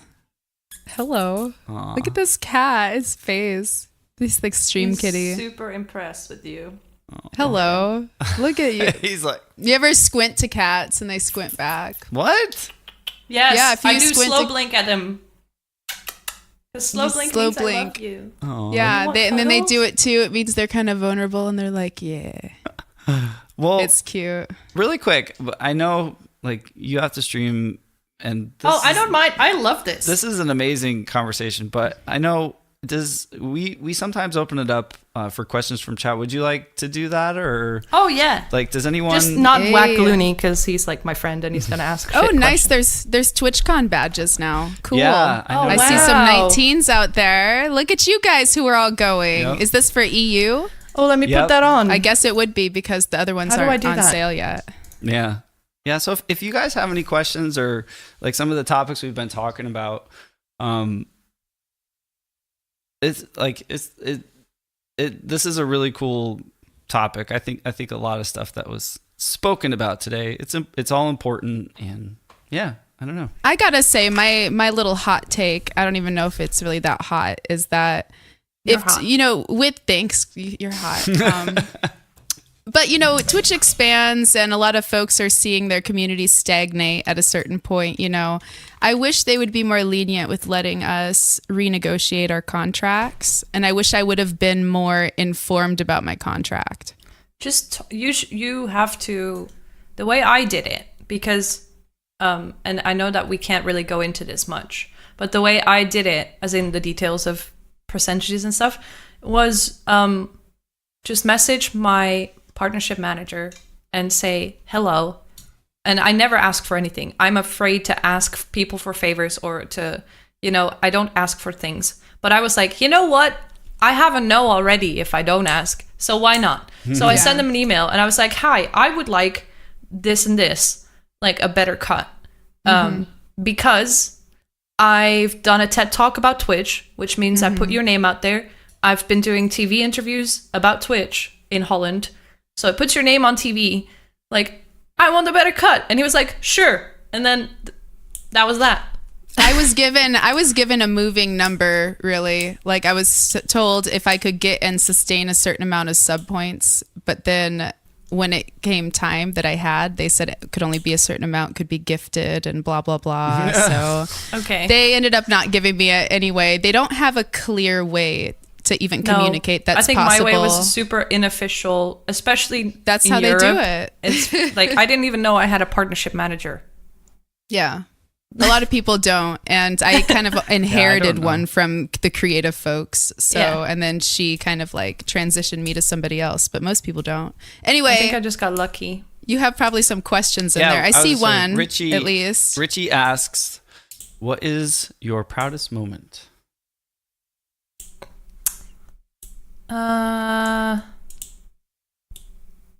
Like on Twitch or in life? Both. Or just either or. Doesn't have to be on Twitch. We have outside lives too, guys. I think TED Talk. Yeah, that's a big That's kind deal. of a big deal, right? To just Yeah. casually throw out. Yeah, on the TED Talk that I did, it's like, excuse me? Yeah. Yeah, TED Talk was cool. It was TEDx, so it wasn't like the big one. Yeah, But it was still TED. My mom called it a Fred Talk because she didn't know.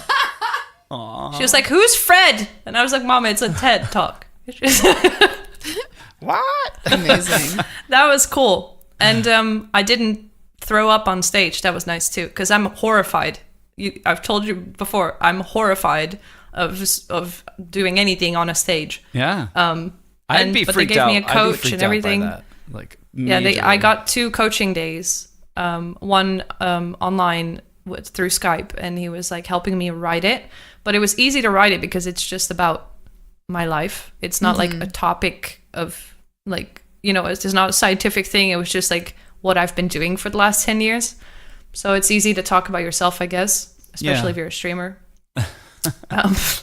And then the other coaching session was like how to stand on stage and how to project my voice a certain way and stuff like that. But that was scary. That was probably the scariest thing I've ever done and the coolest thing I've ever done. Yeah. But my most a recent big proud deal. moment was I went skiing. And it sounds super shit, but like for the last 3 years, I've been depressed. I've been getting up at 4 p.m., staying up till 7 in the morning, sitting here with red eyes playing World of Warcraft. Like, I've not left the house. I've been ordering pizza 7 days a week. And 2 months ago, or like not even 1.5 months ago, I went skiing and I got up at 7 in the morning every single day. And I've never been skiing. And the first day was great. The second day I fell, and I fell all the whole piste. Like I just went straight down a blue piste. You fell. Straight. And I fell at the bottom, but I was straight the whole time. It was terrifying. And I pushed through that. The next my day I didn't go, gosh. But the day after, I went back up that fucking mountain and I did it again. And I was crying, but I did it. And I was really proud of myself. And I actually haven't woken up later than 11 since. That's awesome. fantastic. I'm really proud of myself right now. You should try snowboarding. You should try snowboarding. No. No? I'm never doing There's nope. like this loss of control with snowboarding. Like at least with skiing, you have like. Both Yeah, no, I feet in didn't. there. I didn't. You That's just awesome. I don't have, like, normally I don't like having control, but with skiing is a different story. Like, I'm just really bad with making decisions, but with skiing, I wanted to be in control, and I wasn't. That's awesome. But yeah, I've been doing well recently. I've been getting up at a good time, and I've been working out, which is a new thing too. I've been That's eating better. good. What have you been doing? Are you like a weightlifter, gym kind of person? Are No, you I've been doing it at home. You guys are Cool. making me feel terrible right now. I bought a cross trainer. Honestly, like I just started like 2 weeks ago. But, That's great. Yeah. Because I quit smoking a year ago. Today, a year ago. I was going to say. And I Was quit. it Well, yesterday or I still today? vape, but it's different. And I felt like I should start working out because since I quit smoking, I gained like 10 kilos, 12 kilos or something. Oh So my I was goodness. like, you know what? Before I get really fat, because I'm too lazy to get really fat. Like I'm too lazy to, when I'm morbidly obese, to still do something about it. I need to do something about it. Now it's still manageable because I'm too lazy if it gets too much, you know? It's too much. It's like, well, I guess this is Big just fish. life now. Yeah. This is just me. Yeah. I actually built the cross trainer too on stream. Oh my god, that Did was you? horrible. That's cool. It was the worst IKEA thing ever. It wasn't IKEA. But let me see. Are there more questions? Somebody asked, what is your source of hope? My community. Yeah. Yeah. And maybe some delusion. Maybe a little delusion too. Maybe I'm just a little bit crazy to think that this could actually happen at some point. But no, my community really, like there's so many times I posted on Discord like, guys, I don't know what to do differently. What am I doing wrong? Like why is this not working? Why am I losing income? Why and every single time, and this happens every 3-4 months. Every single time, my whole community rallies together and is like, "You got this. We love you. Everything's gonna be great." And that's amazing. Yeah. Yeah. Oh, Richie. I like Wax question. Where do you What's buy that? IKEA furniture? So I have to tell you, this happened with the assembly stream. pretty awesome. I was talking about an idea of mine, which I've had for years, which I want to make a YouTube series where you get people really high and then make them assemble IKEA furniture. And I'm going to call it Hi-Kia. Copyrighted, by the way. Don't steal this. And Be like, and then I was telling Stream this, and I was like, but where would we get all the IKEA furniture? Like, super serious. Where do we go get it? So that's why he's asking. Because I thought, like, we're not going to buy all that. Where would we get it for free? But they meant, like... that's awesome. Like, where are we gonna? Where will we ever locate that product? Yeah. I wonder if there's a place somewhere. Man, and then the IKEA snack bar, like they're the restaurant at IKEA. Seriously, so good. Yes. So Oh good. yes. Like the little Swedish meatballs. yeah, the meatballs and the fruit ice cream And stuff. the Dame cake. I haven't Do had you have that. Dame cake? I don't They know have what it. different What I things. would know if I saw what it looked like because I don't know It's what like a lot of this stuff a little, is. like, Dame is like chocolate with caramel crunch in it. And they have cake of that. We have cinnamon rolls and soft serve frozen yogurt Yeah, with at fruit. ours, Oh, like downstairs. I've never had frozen yogurt. I don't know what that is. Yeah, we always get the kids an ice cream cone when we go there. Yeah, frozen And yogurt. Oh, yeah. They look Sucks. Did you, forward to but it do the you whole have to time. fill it yourself? No, they fill it for you. Oh, no. We got like empty cones that you can eat. And then you put it in the machine and the machine goes up and it like fills it, but you buy the cone at the cash register. So what we used to do at Interesting. IKEA was buy a cone for 50 cents, let it fill, and then you can't go back, you know. But we would used to eat all the ice cream out and put it back in the machine. And just I get love like it. unlimited ice cream. That's amazing. Savage. That is amazing. Yeah, frozen yogurt. I honestly don't like I'd rather have real ice cream than frozen yogurt. But if frozen yogurt's your only option, it's pretty good. But I remember like restaurants like around here used to have like buffet style restaurants where Yeah. you could like eat whatever you want like forever, but then they had dessert, like a dessert station that was Oh, like yeah. all you can eat. And I was like that kid. I'd eat like 2 chicken nuggets because my mom's like, you need supper, you need to eat good. I'm like, all right, Mom. So I'd eat like 2 chicken nuggets and then just like have bowls of ice cream for like an hour. I'm the same. I always check the dessert menu at restaurants before I order. Yep. So I yeah, can you decide. gotta know. Yeah. So I can decide how Save much I'm room. going to order. Exactly. Yep. Life tips. Serious Yeah. question. Serious question. Do we have more questions? Yes. If Twitch would not be dumb next year and hold a competition, what kind of competition should it be, and what would the prize be? I This is think asked by the what? prize should be front page time Mhm. for a month. Ooh. Yeah. Every stream for a month. People get sick of you real fast, but whatever. Every stream For music, That'd be okay. interesting. And the competition would be... what would it be? What do you guys think? Crazy is handstand. hard. Crazy handstand. I was going to say stuff. fart loops. No. But Yes. I don't Someone asked know. I don't know. Well, it'd be neat if they could figure out smart ways to incorporate brands. Like if they're, if they're like project managers who work with brands or whatever they call them, the franchise folks. yeah. Be nice to incorporate more streams and things like giveaways and I don't know. Front page time. Maybe for write a month song could be about your huge. favorite Twitch emote. That'd be a good contest. That could be really cool. You know, I used to sing as Kappa. I had a printed Kappa face that I would tape to my face. Yeah. This is like 2014 or something. And I would That's sing with it on. interesting. Because there's a new Kappa thing in Twitch Sings game. It's a Kappa face mask. Really? Damn them. Yeah, they stole it from ShannaNina. They took it from her. I think that is on YouTube. Let me see. They probably don't know who I am though, so I don't really want to get angry. But a prize like front page time for a month, that's life changing, for Oh, I found it. that's crazy. That Oh could my be. god. This is what my stream used to look like. I linked it here. You could check out after. Yeah, Oh my that's God, exactly what embarrassing. it looks like. It's like a Kappa face mask. That's Oh. funny. Whoops. I got banned. Oh, here, he permitted you. You got permitted. Thanks, bro. Thank you. That's so funny. When was this? The year 2014.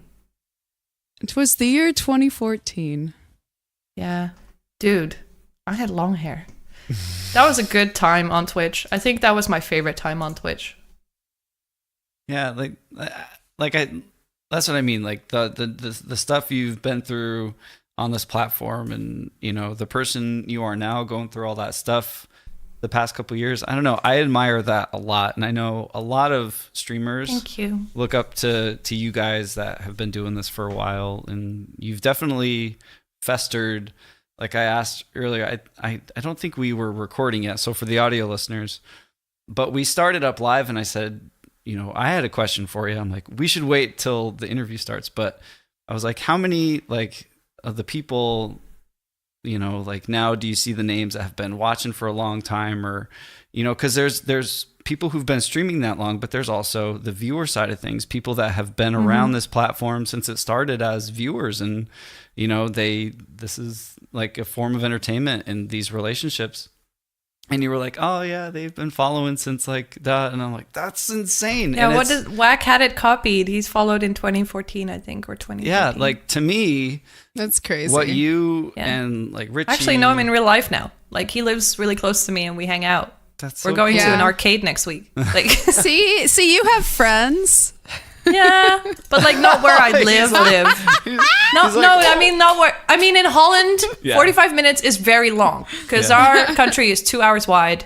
So, like I don't have friends where Yeah. I live. Yeah, I feel you. yeah, but it's like There we go, 5 years. The music community that we have, like you said, in comparison, it might not be growing at the rate that we have streamers, but the level of support and just I don't know. I feel like our community is the reason it is because of people like you, and you know, the viewers that you attracted, and that, like, imagine if the first couple music streamers were just like, I'm gonna do what I want, you suck, I hate everybody. Like Yeah. I don't. It could be a completely different landscape now in the scheme. Imagine of if things. we quit.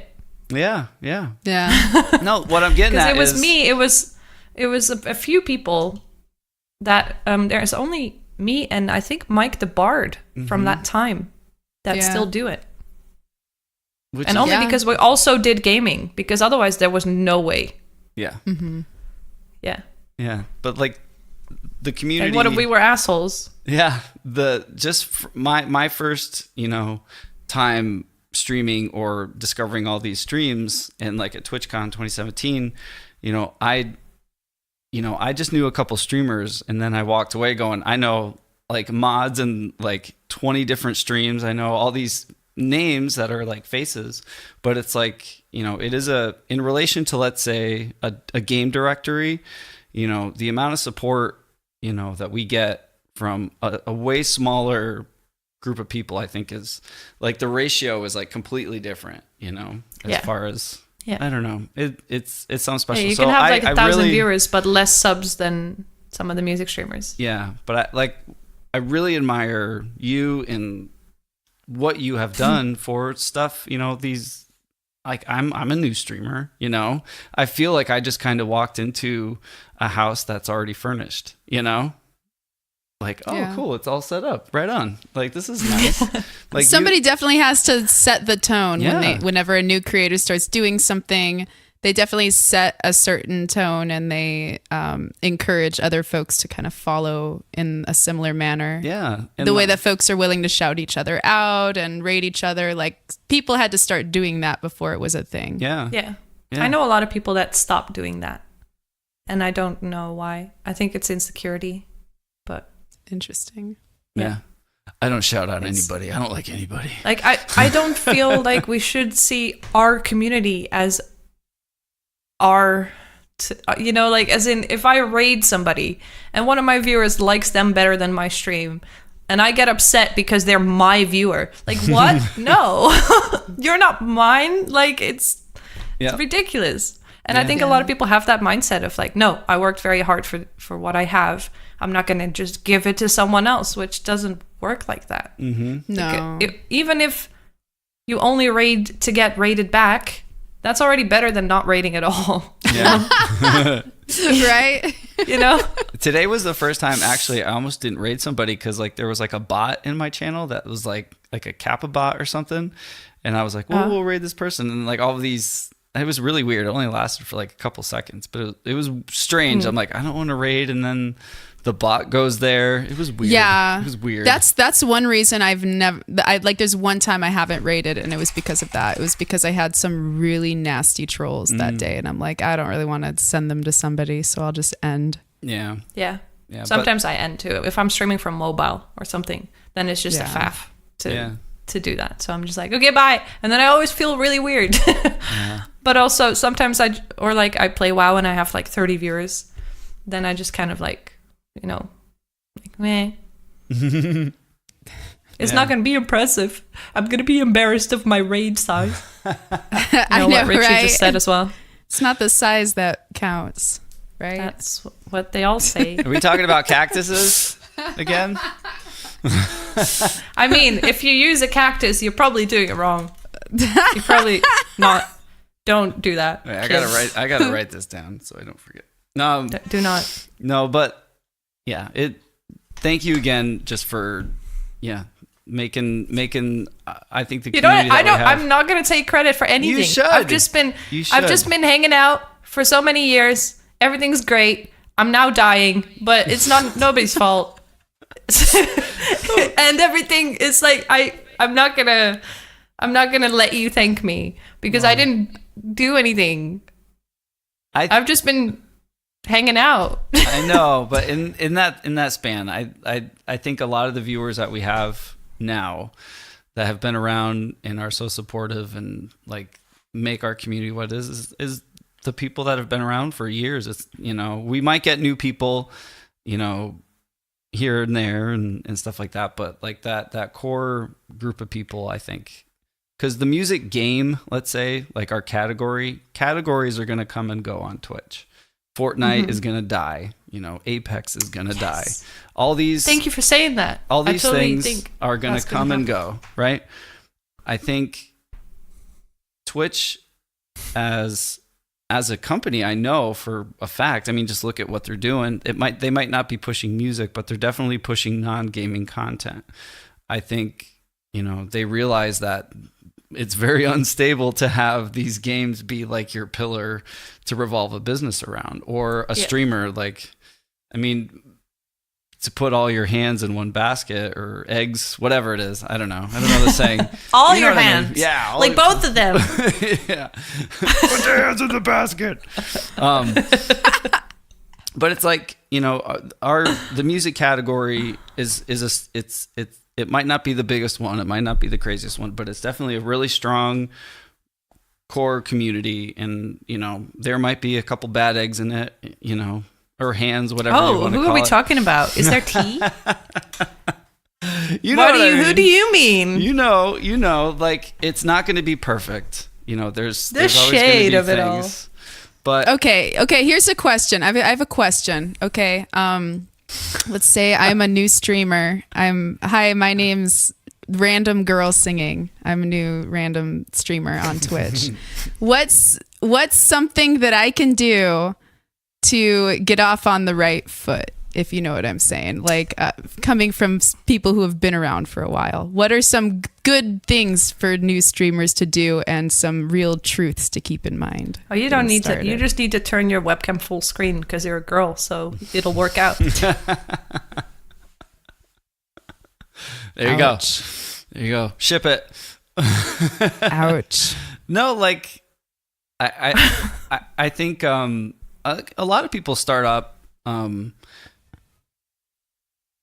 And again, I've only been streaming for Did a few I throw years. you off? No. Yeah, he's like, where do I? He's like, what do I do with this I do want to now? answer this. Where do I steer this? No, how do you turn your webcam full screen? Yeah, so How does that work? Honestly, I think what I would like to say to somebody who comes in now is, don't quit your job. And also, like, don't do it for the money. Don't expect anything to happen, because it most likely won't. And if you get lucky, then that's great. And everybody's going to celebrate with you. But stay true to what you think is fun, and don't do things just to get a monetary gain or a number gain with view counts and stuff. Because that's not, I mean, if that makes you happy, then that's just fucked up, isn't it? Yeah. If you just do something for the views, that's I love what Bo Burnham said. I don't know if you guys know Bo Burnham. He's amazing. He said, if you can perform your life, if you can live your life without an audience, I think you should do it. And it's because, he said, I am privileged, and I got lucky, and I'm unhappy. Like, as a comedian. He's gotten so many opportunities to do what he wanted, and he made it big, and he's still unhappy. So there's never going to be a good enough if you just focus on, oh, I want this, I want 1,000 subs, I want 5,000 subs. It's always, that line is always going to move. So I feel like you shouldn't do things just because of you want a certain amount of anything. Mm-hmm. Just do it because it makes you happy, and stick to what feels good. Yeah, I think it's probably not going to make you a lot of money if you stick to what feels good, but maybe it will. Yeah. Yeah. Well, I mean, we became musicians, right? But maybe it will.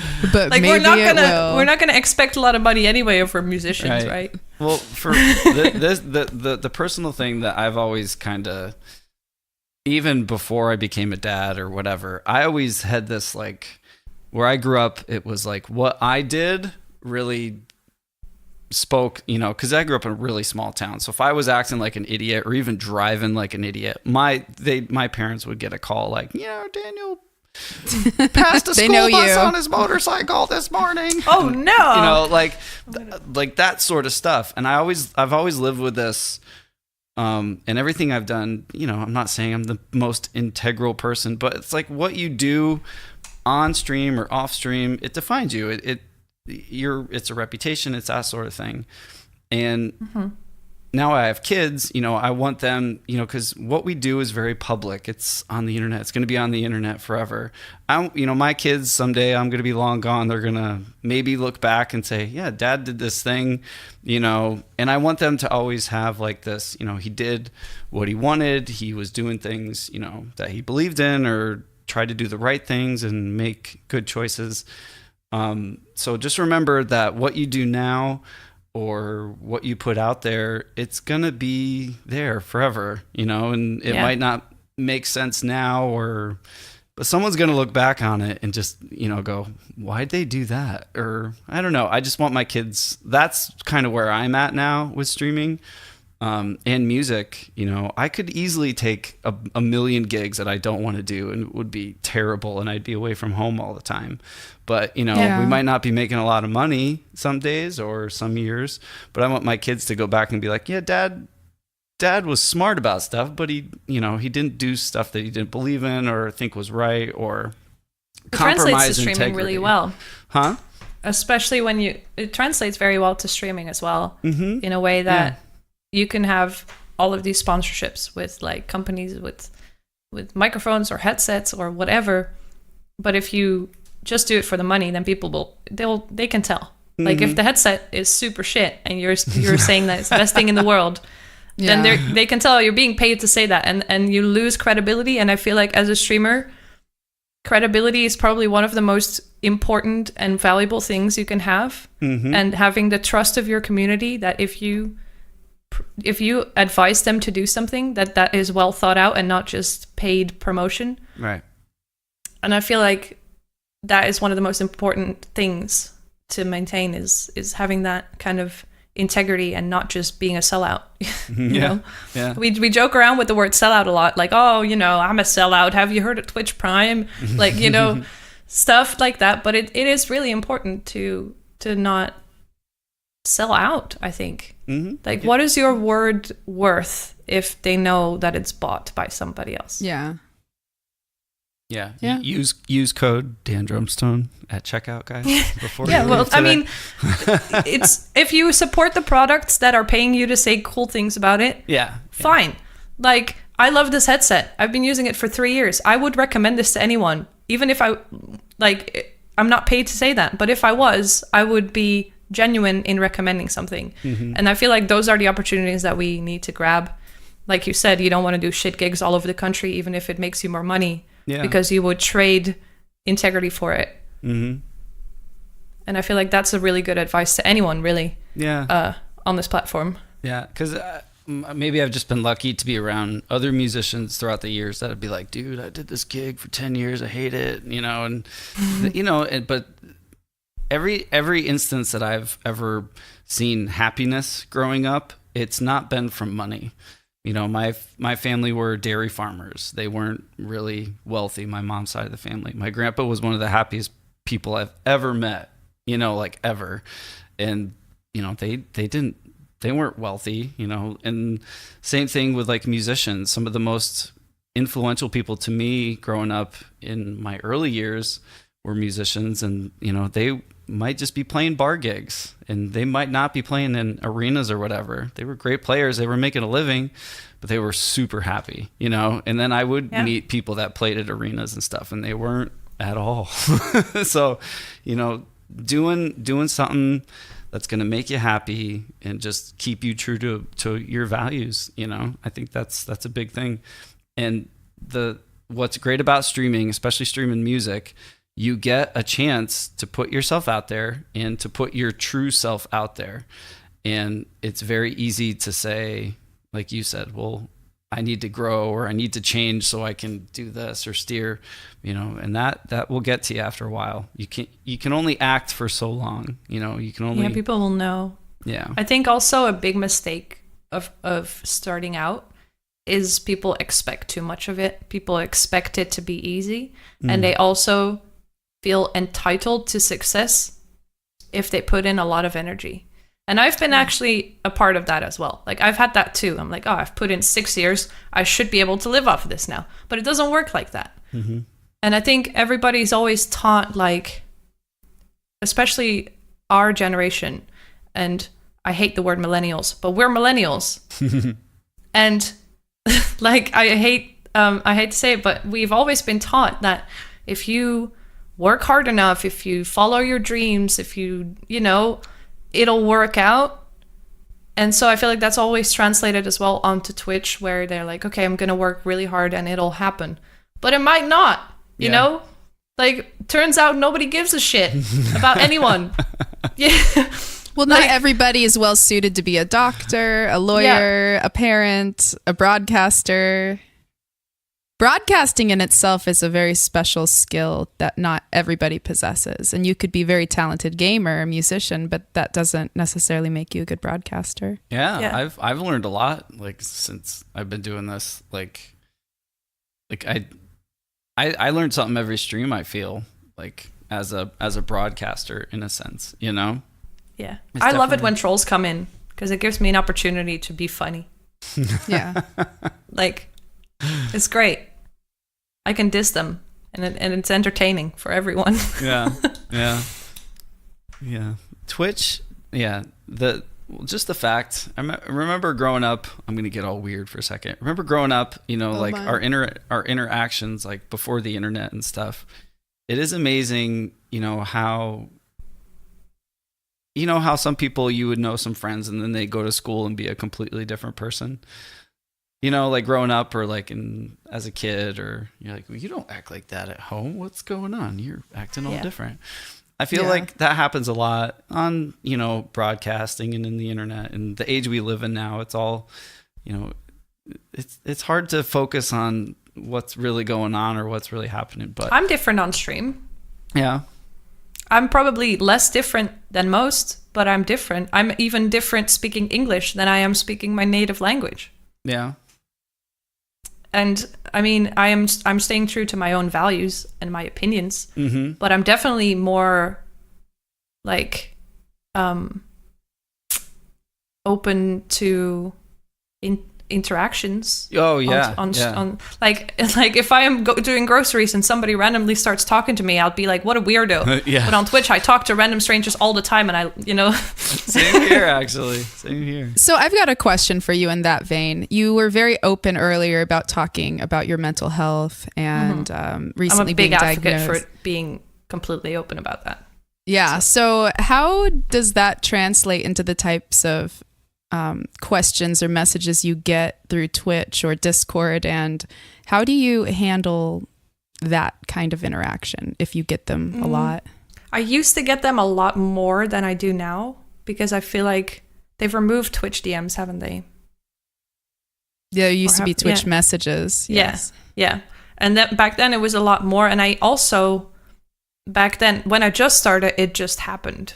Like, when I just started, it was 8 months after my dad died, and he committed suicide. So it was very, very abrupt, very unexpected, and I didn't know how to deal with that. And I vented that on Twitch. So I talked about it all the time on my channel.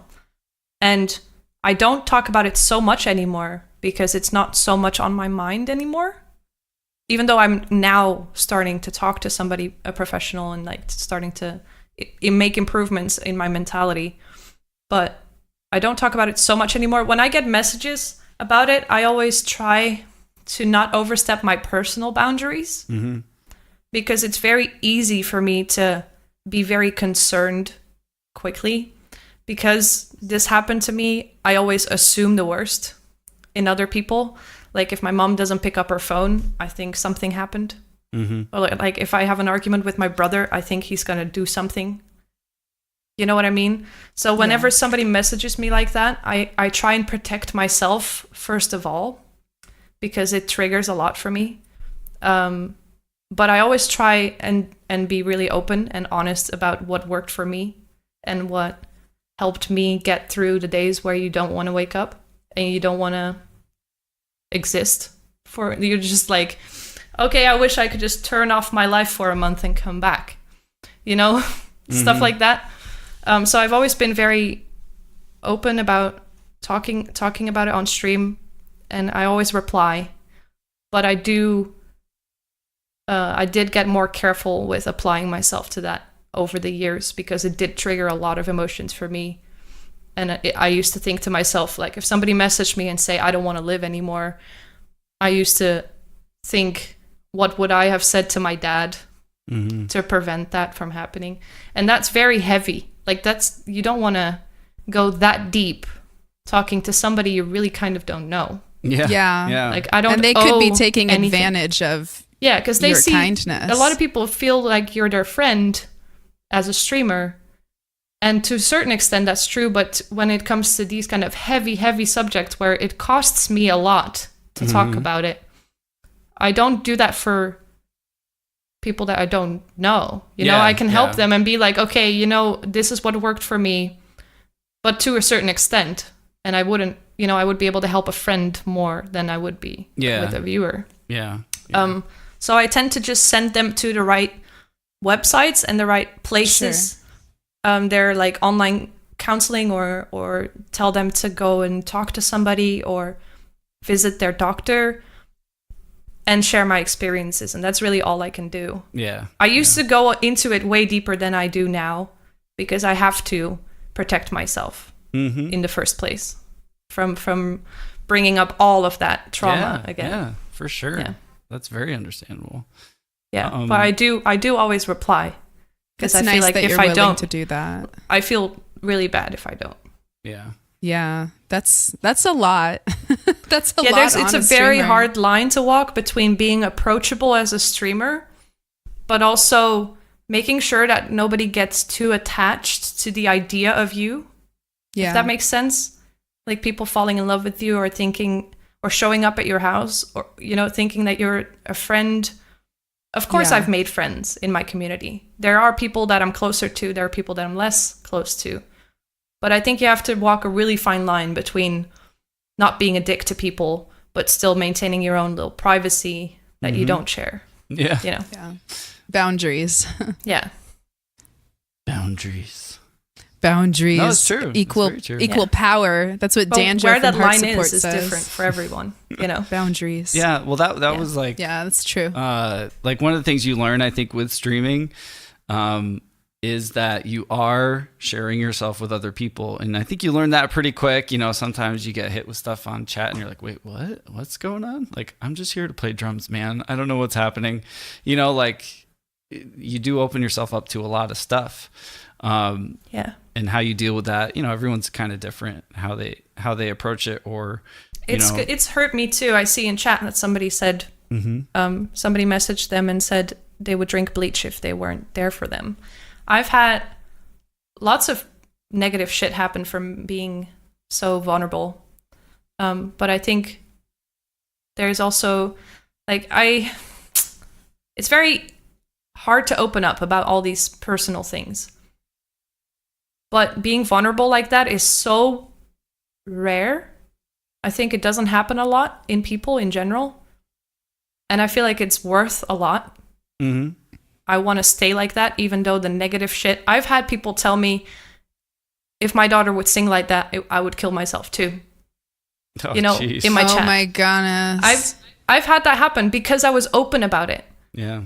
But that is one thing that happened, and there are 100 messages that tell me, like, thank you so much for sharing your story. It really helped me try and look on the bright side of life, or like get through this. And you know, there are so many more positive responses than negative ones. I've had people try and do the same thing, where like, oh, if you like, I thought you were my friend. If you're not, then you know, what's the point of living? Blah blah blah. Yeah. Or like, reply now, or you know, stuff like that. Yeah. But now I'm at a point where I'm secure enough to say, okay, well, that's not my problem. Yeah. Yeah. Yeah. Because that's just pure manipulative, and I don't want that in my life. Yeah. So it's not my problem. Yep. The bad side of things. Wax says I'm way too open. My boyfriend says that too. Yeah. And my mom says that too. Sometimes. You have a boyfriend? Unsubbed. I actually went down about 75% in donations since I started living with my boyfriend. That is nuts. Wow. But my mom says that too sometimes, where she's like, you were super honest about everything on stream today. Like, why is it anyone's business? Yeah. And it's really not, but it's my venting. Yeah. So Yeah, this is your place to do that. So Yeah. you can do whatever you want. Yeah. And if you want to talk about life, I think Yeah. people want to hear about it, clearly. I can't count the times I've broke down and cried on stream, but whatever. If you don't like it, there's like a million other channels. Goodbye. There's Like, a lot of thank other you people. next. Yeah. Honestly, I'm not gonna be that person that sits there and pretends everything's okay. Or if you have a shit day, you can always tune in and see me laugh. I'm gonna be that person that is just honest about how they feel, and if that's not okay, then I'm not the one with the problem. Yeah, exactly. Yo. If that makes sense. Yeah. But yeah, I've had to develop that mentality over years because I used to care a lot more than I do now about people's opinion of me. Well, that's what, like people think when they start, it's like, I'll just do this. And there's a lot more to it than just streaming and getting stuff set up and hit and go. It's exciting, but there's a lot to it. It's exhausting. Do you guys talk to anyone after you're done streaming? I don't want to. I mean, I Nope. have children, so I have to. I have children, and that's okay. I can talk about that stuff. But no, sometimes my cousin will come home from work and she'll be wanting to talk to me, and I'm like, I've been talking. I don't want to have a conversation. Like, my husband stays away. Yeah. my My boyfriend, when I'm just ending my stream, my boyfriend stays in, he has a gaming room, and he stays in there for like 45 minutes after I'm done, and I'm just sitting here like, I know, right? like It's like staring at the raid chat, like, and he's like, It's "Are a you ready lot. for dinner?" I'm like, "Yes, just let me do my after stream thing." Yeah. Oh, there's so much after. Like, not only is there like you're still kind of half in the tech zone. There's people messaging you and things to do and whatever. But then it's like you just need that decompression time. Yeah. Yeah. I'm happy I'm not the only one. No, I'm like, I don't pick up my phone after I'm done streaming or anything. Yeah, neither do I. walk away. I'm usually, I'll check it right before bed and stuff. But for me, I think it helps the time I stream, but most of the time I go up and Mrs. Drumstone is up there and she's amazing. But yeah, she doesn't like, she's not like, like what? Yeah. Like she's just like, hey, how's it going? Like we have a nice quiet evening and that's nice. And even like now, like I'll go up with the kids. I streamed this morning and I'm excited to see them and stuff. I think it's who you're talking to after stream that can really trigger you sometimes. Yeah, that can definitely be a thing. You're like, I just was like so out, even if you're like, I'm not a talkative person. Like if I'm out in public, I'm not like, hey, I'm like, like let me do my I thing. actually am. Yeah. But not anymore. Yeah. Yeah. I like talking to people that I want to talk to, and that's fun for me. But like, I'm not like the person going around sparking up conversations either with like everybody, or I'm very polite and I'm helpful if I see people that need help. But it's like, if I was to do a big stream or whatever, and then immediately have to go deal with a different type of public, I think it'd be really hard. I'm glad that I have my own little like bubble that I'm in. I can kind of have control of that, Oh yeah. Just too much. I mean, route. when you're walking somewhere, and I remember in the army I used to carry around a folder with just blank papers in it, and I would just look like I was urgently needing to bring this folder to somebody when really I was just going to the bathroom and I didn't want anybody to try to talk to me. Can't talk. But I'm just walking like, I'm very like busy. Yeah. That was when I used for a while. Yeah. Like I That's do good. I do enjoy talking with people, but like I said, if I hate having my I time too. wasted. I love talking to people if I have the option not to. Like, Right? I love being at conventions. Yep. If I have my own Airbnb that I'm alone in, that I can retreat to, then I love it. If I have to be there, no. That's so true. I love how you worded Dan was the same way. I was like, we at TwitchCon this past year, like Dan was giving me a ride back. I'm like, you don't want to go party or do anything? Like everybody's having a party and it's like 9:30. It's like 9 o'clock or 9. Yeah, it was like 8 o'clock. And Dan, I'm like, you don't want to do anything tonight? Like you're not doing anything? He's like, listen, the reason that I am the way that I am is because I take this time for me. Yep. I'm going to go have a glass of whiskey and I'm going to lay in the hotel bed and be at bed at 9 o'clock. Right? Yeah. And then the next morning, there you were with your coffee, just like, I was ready to go. It's going to be a great day. Well, there is that point in my life where I was trying to make everybody happy. Yeah, I'll go to your party. Yeah, okay, yeah, let's do this. Let's do that. Let's do that. Let's do all these things. And that's how I was with streaming when I started. And I quickly nipped that in the butt. You know, like I'm not going to make everybody happy. There's no way. And I'm going to kill myself if that happens. And, you know, you just got to do it. You got to learn what's going to keep you the way that you want to be, you know? And for me, you know, sometimes it's like just going home and sitting and going to bed early, you know? By the way, saying no to things, depression is great for that. Yeah. Like canceling plans. I'm super good at that now.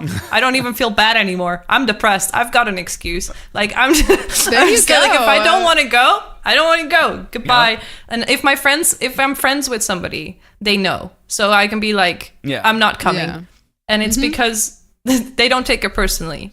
But sometimes people do, and then I can't be friends with them because that's just not how things work. Exactly. Yeah. It's so true. Or like anxiety, you know, when people understand that somebody has anxiety, then, you know, once you can name it and explain it, people, you know, hey, I can use my words. I don't have to just wonder awkwardly how to cancel this without hurting your feelings. Yeah. Like I can just say, okay, yeah, something's up. Yeah. Like I want to have friends, but I also don't want to have to talk to them. Exactly. You know, I have those friends that you don't talk to for like 3 months and then you catch up and everything's great. And then you go, you know, that's the friends I have. Like the cats that come, you know, like it's not my cat, but it's like the neighborhood cat comes and says hi sometimes. Yeah. I have a really good friend in Amsterdam and we cancel on each other more than we see each other. And we laugh about it all the time because she's depressed and I'm depressed. And we're just texting each other like, okay, yeah, this Wednesday. Okay, cool. And then Wednesday morning, do you feel like leaving the house? And she's like, no. I'm like, no. Okay, next week. Okay. Solidarity. Yeah. And she's like one of my best friends because we just don't feel afraid to just say, I don't feel like it today. Yeah. And that's a skill that streamers need to do too. Like I used to add everybody to my Steam friends list when I started streaming. And I got DM'd all the time. Hey, when are you live? Hey, when are you streaming? Hey, can I play? And it's super cute. And they're all super excited and sweet. But if 20 people do it, it's a bit much, you know? Yeah. So I just stopped doing that. And I don't feel like I'm disappointing anyone anymore by doing that. Maybe they'll act disappointed, but then it's my fair right to say no. Well, don't get over it. It's not your problem. Well, I always ask them why. Like, why do you want me to add you? I'm not going to talk to you. Like, I don't talk to anyone. I don't even talk to my best friend. Like, no offense, but I'm not going to talk to you. Well, that's and then they're like, yeah, because you're a streamer and it's cool to have you on my friends list. And I'm like, that's okay, no.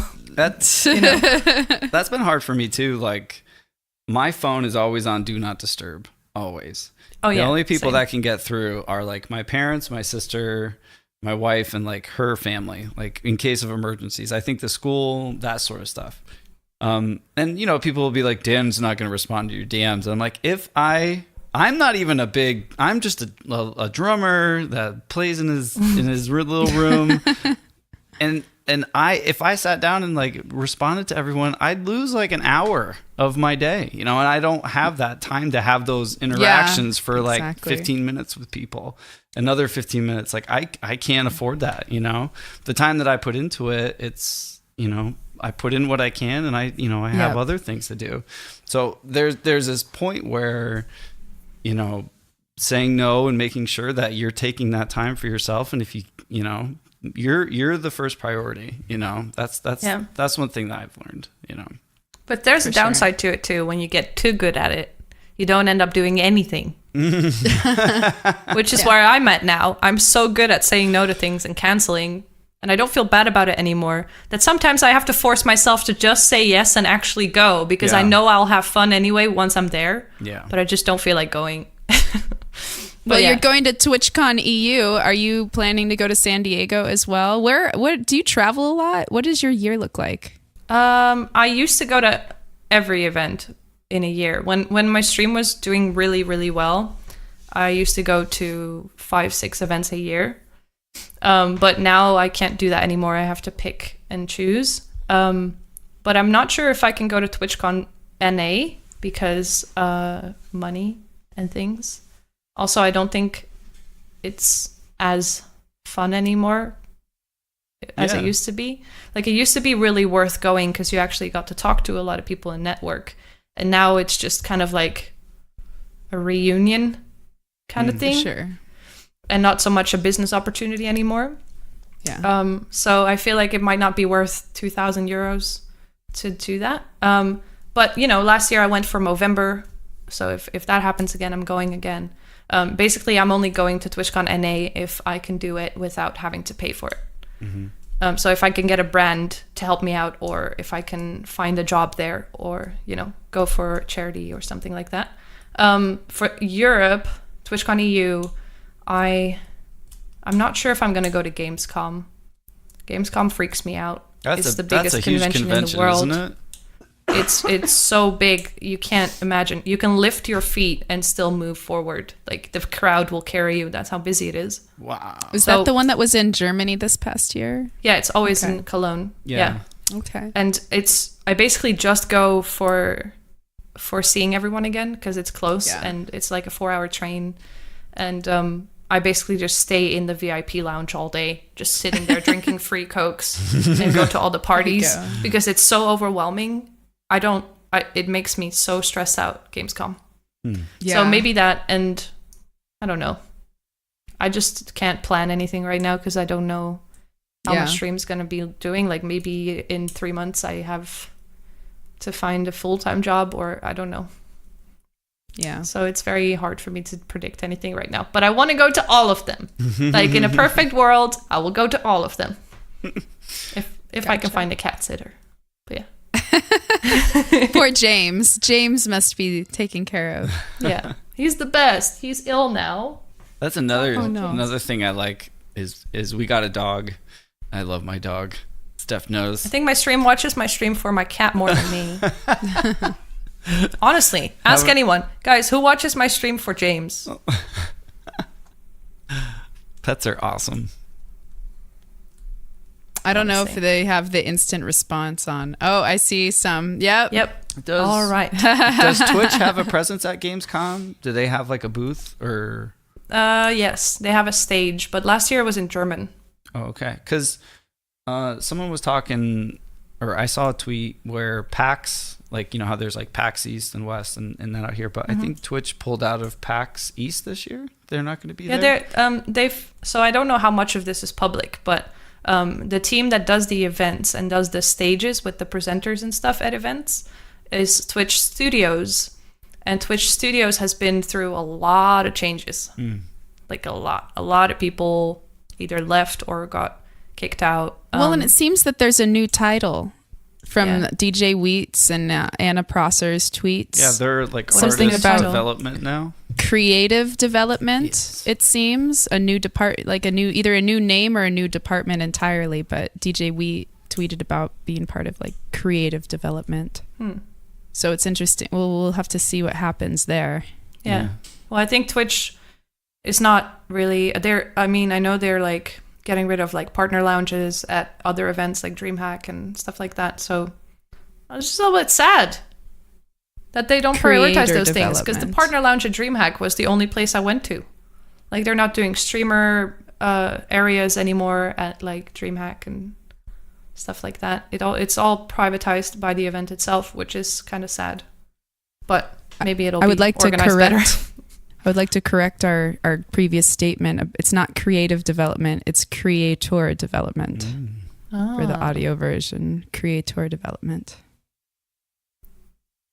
Interesting. James doesn't have a girlfriend. Well, James has the neighbor cat who only comes in the summer because I think they keep her inside in the winter. And I'm not sure if it's a lady, but it shouldn't matter. Okay, Johnny.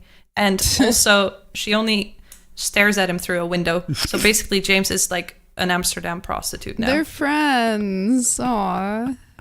He has a friend. Winter is the loneliest number. Winter sucks. I hate winter. I love winter. We're supposed to get a big snowstorm tonight. So I'm excited. Damn it. It's only been raining and everything's sad and depressed. Yeah. Give me You got to go spring or skiing autumn. again. You got to go skiing again. Oh, no. I lost 3 kilos in a week, though, skiing. That's nice. Wow. Dang. Yeah. Ordered pizza yesterday, though, so it might just even out.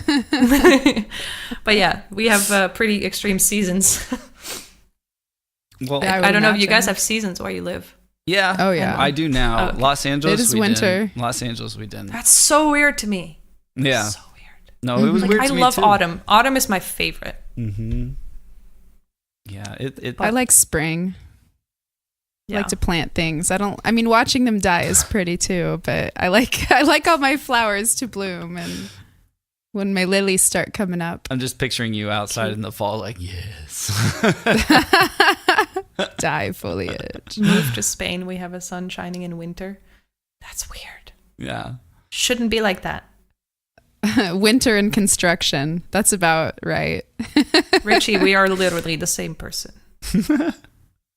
Well, I don't want to cut it short, but I don't also want Then to don't. edit a very long podcast. So I kind of want to leave, but I don't want to be a dick. No, like Sorry, am I being too upfront? We're no, very I love it. No, I love like it. this in You're Holland. Amazing. No, Okay. What I just wanted to say, like, a final thing. Like, I know you don't like hearing it, but you really do mean a lot to everything that we have going on here. And I all like the, hearing and all it. the people. Yeah. But I don't She just think doesn't it's that believe true. it. It's true. She just doesn't believe it. Very like true. the But thank Holland you. in her with that like European like please don't bullshit me. Like, you know, like Honestly, was coming I'm through. dating a British man, and they're so polite. Like, they beat around the bush every day. So when we first started dating, he was like, "Are you mad at me?" I'm like, "No." What? Like, oh, well, maybe you're just being Dutch. Like, he just thought I was mad at him the whole time because I'm so like upfront. No, and this blunt. is just what I'm feeling right now. Yeah, I'm sorry. Yeah. And No, I enjoy it. thank you. Okay. I know, like, talking about the stuff we did today, it's not easy. And even like some Yeah. of the Twitch Sing stuff, it needs to be talked about. It needs to be just Yeah. at least put out there. I really hope we get some kind of official statement about it. That would make everything a lot easier. Because Yeah. right now we're speculating. Is it copyright? Is it competition laws? Is it Yeah. bad planning? Be honest. Like, we deserve that much. Yeah. Thank you for taking the time out of your day to just Thank be you for here and having talk. me. I know it means a lot to me that we get to do this. And 43 episodes is That's insane. Congrats, dude. the reason I started it is because I want to know, like, about you and the music streamers and their stories and where they started and why they do what they do and how they get to where they are. I think that's fascinating, you know, and I learn a lot from it just from talking I do to it you for the guys. tea, the Twitch tea. Yes. I want tea. Twitch I watch tea. too much RuPaul's Drag Race to not have a heart for drama. I love that show. Yeah. But Mother has arrived. yeah, it means a lot, though. It means a lot. So thank you for being here. And for the audio listeners, can you tell us where people can find you, like on Twitch and all that stuff? It's twitch.tv/KCTron. It's sorry, it's ShannaNina, ShannaNina, and that's on Twitch and Instagram and Twitter and Patreon. I think is that, but with art behind it. If you want to check out my paintings, That's so cool. I'm so super happy cheap. that- It's that like you- Cool. $1 because I'm a sellout. Hashtag.